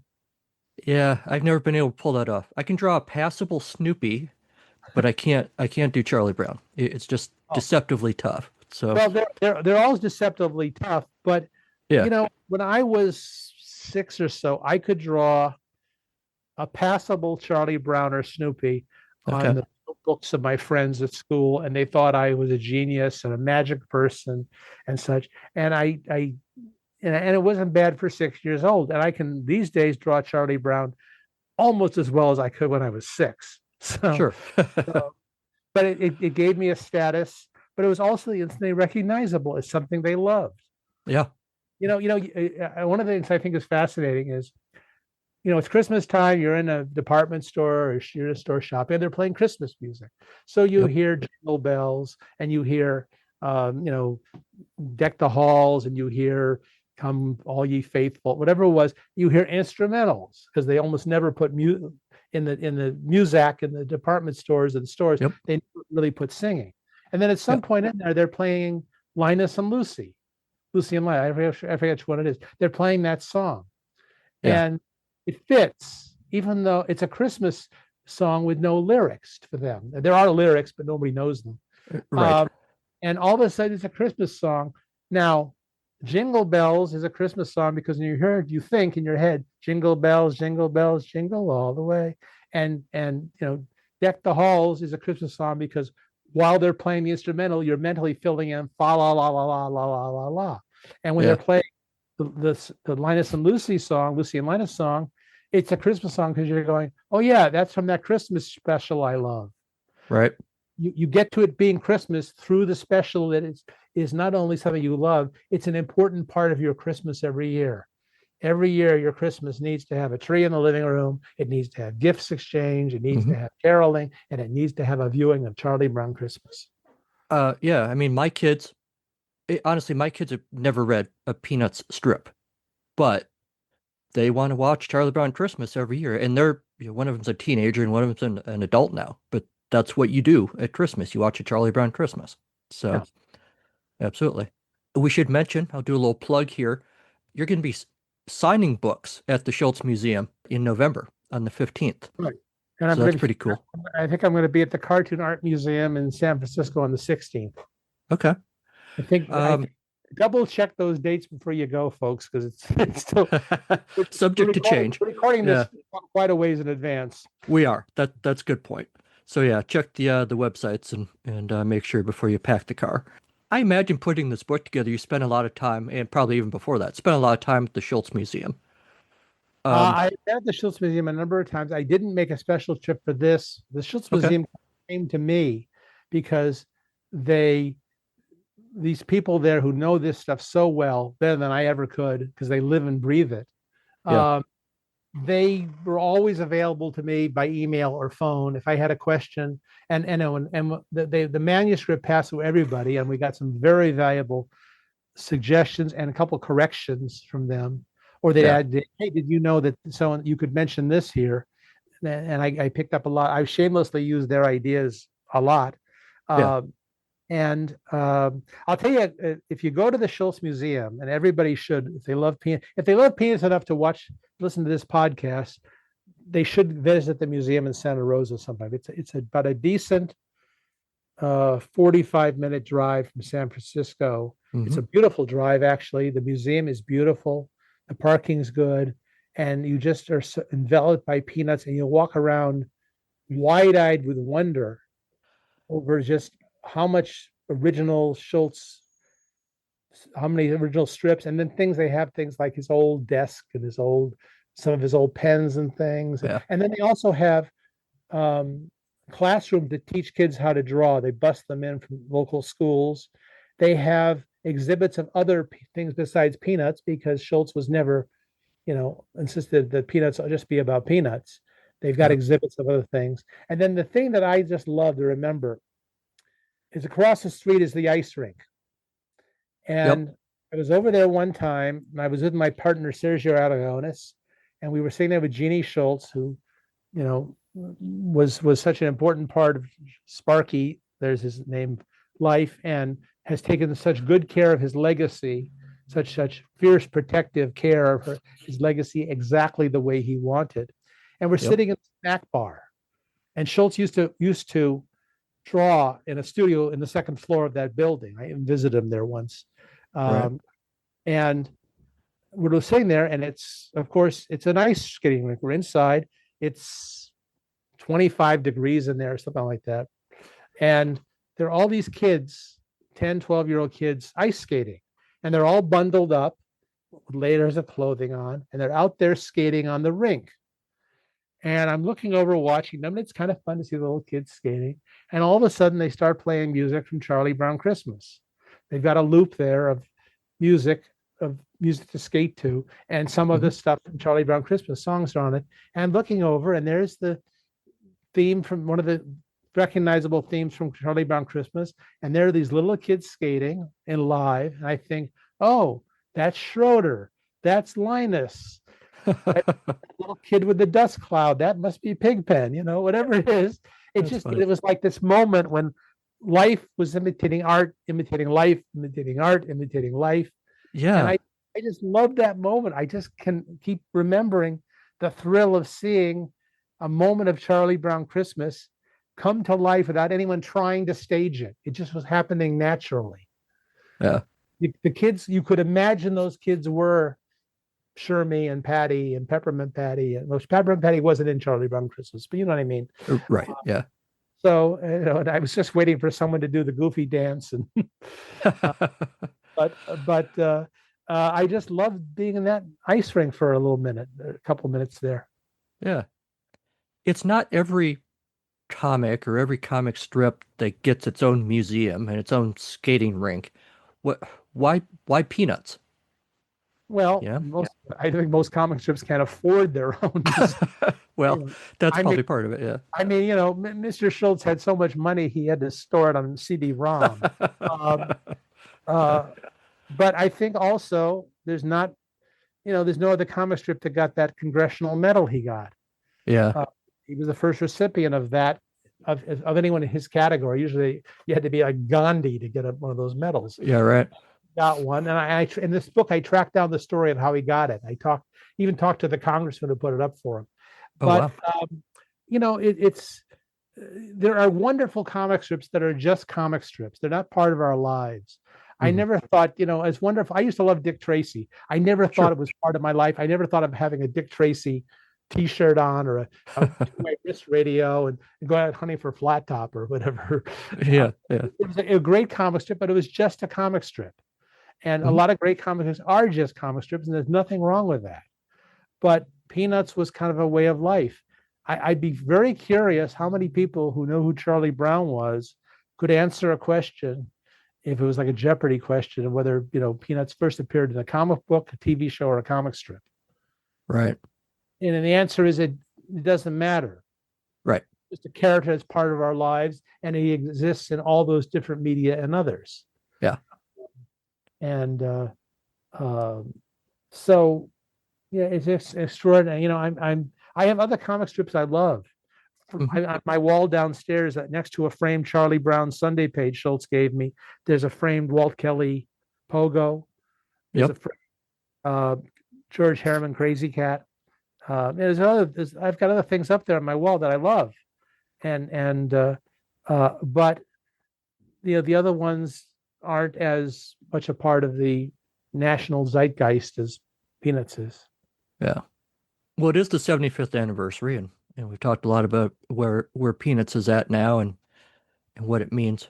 What's the 100th anniversary going to look like, do you think? Well, I'm hoping to live another 25 years so I can write that book too. I But, plan to be around. Yeah. yeah, I think it'll be a very glorious celebration. Yeah. To a certain extent, we in this book we pick what we call the 75 essential strips, which is a bit of a illusory situation because the book is full of more than 75 strips. It's got Sure. we print a important strip like here's the first time Snoopy did this, and then we print a lot of other strips to show how that gag evolved or how that business evolved. And there are a couple of strips that are in there because I just said, hey, this is going in the book. I want this one in there. I want this sequence in there. I wanted one of my favorite sequences in. I wanted a couple of certain memorable strips that meant a lot to me in there. So we put that. And so it's just I hope it will remind you of your favorite strip.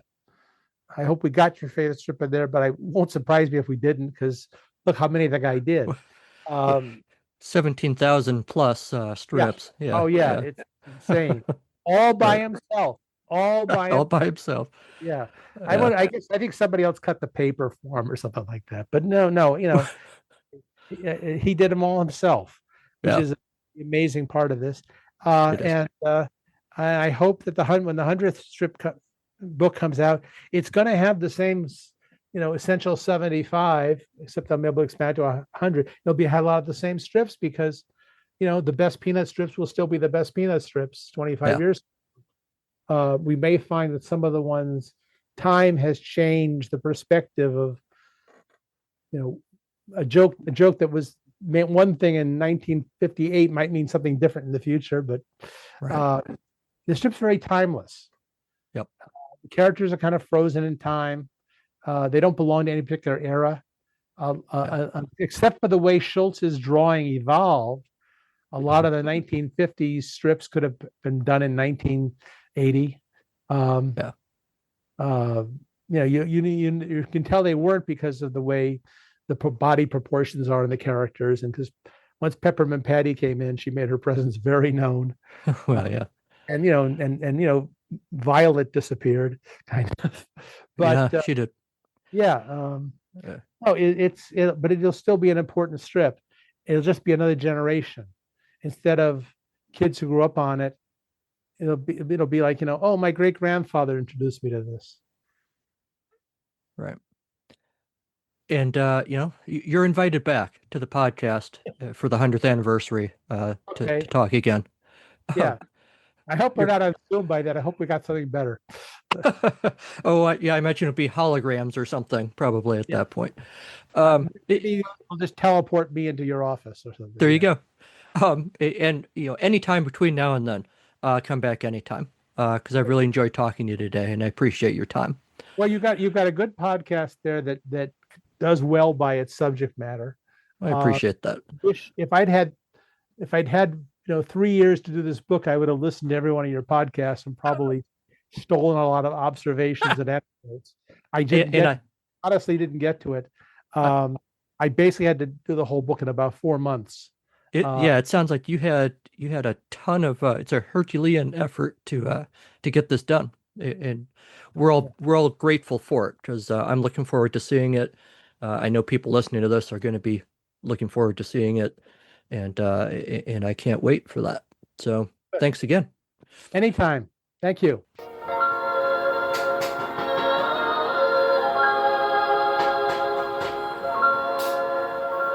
Aren't the clouds beautiful? They look like big balls of cotton. I could just lie here all day and watch them drift by. If you use your imagination, you can see lots of things in the cloud formations. What do you think you see, Linus? Well, those clouds up there look to me like the map of the British Honduras on the Caribbean. That cloud up there looks a little like the profile of Thomas Eakins, the famous painter and sculptor.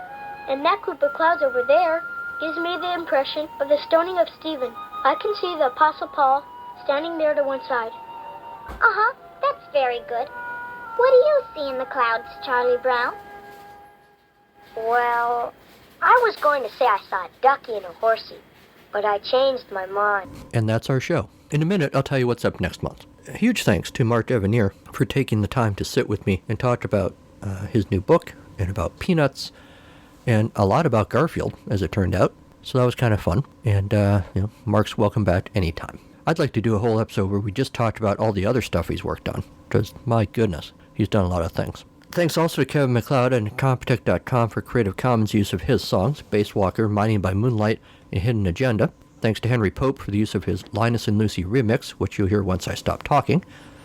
Thanks to Nick Jones for the use of his song, 25% Off.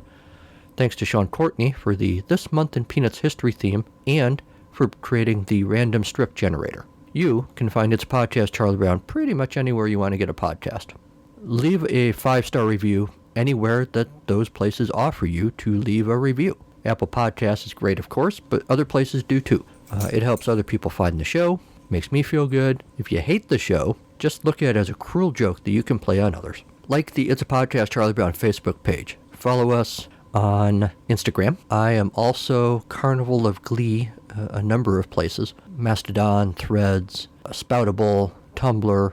I am probably mostly, I'd say, at Blue Sky or Threads, Instagram a fair bit too. But any of those places, leave your thought, leave your question, leave your life advice, and I will see it. Email the show at charliebrownpodcast@gmail.com.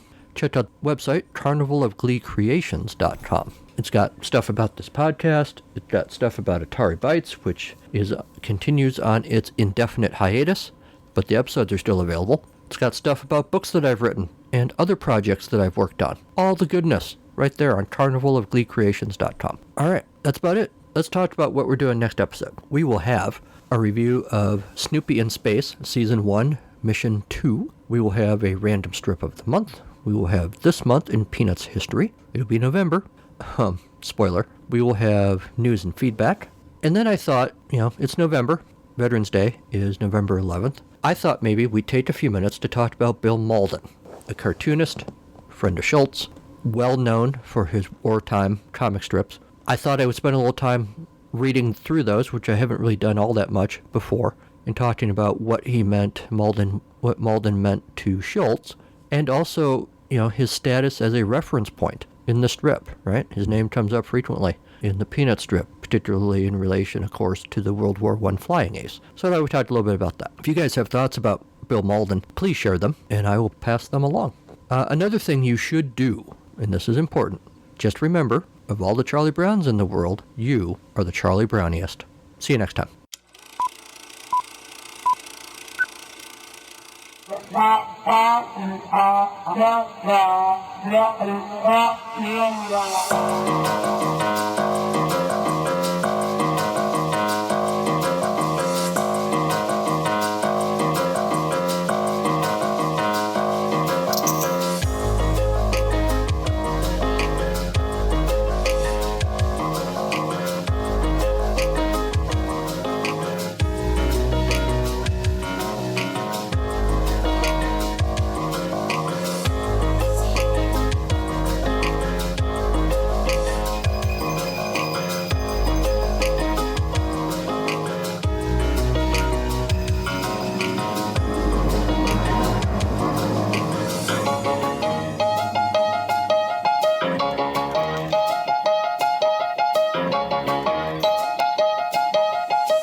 It just needs a little love.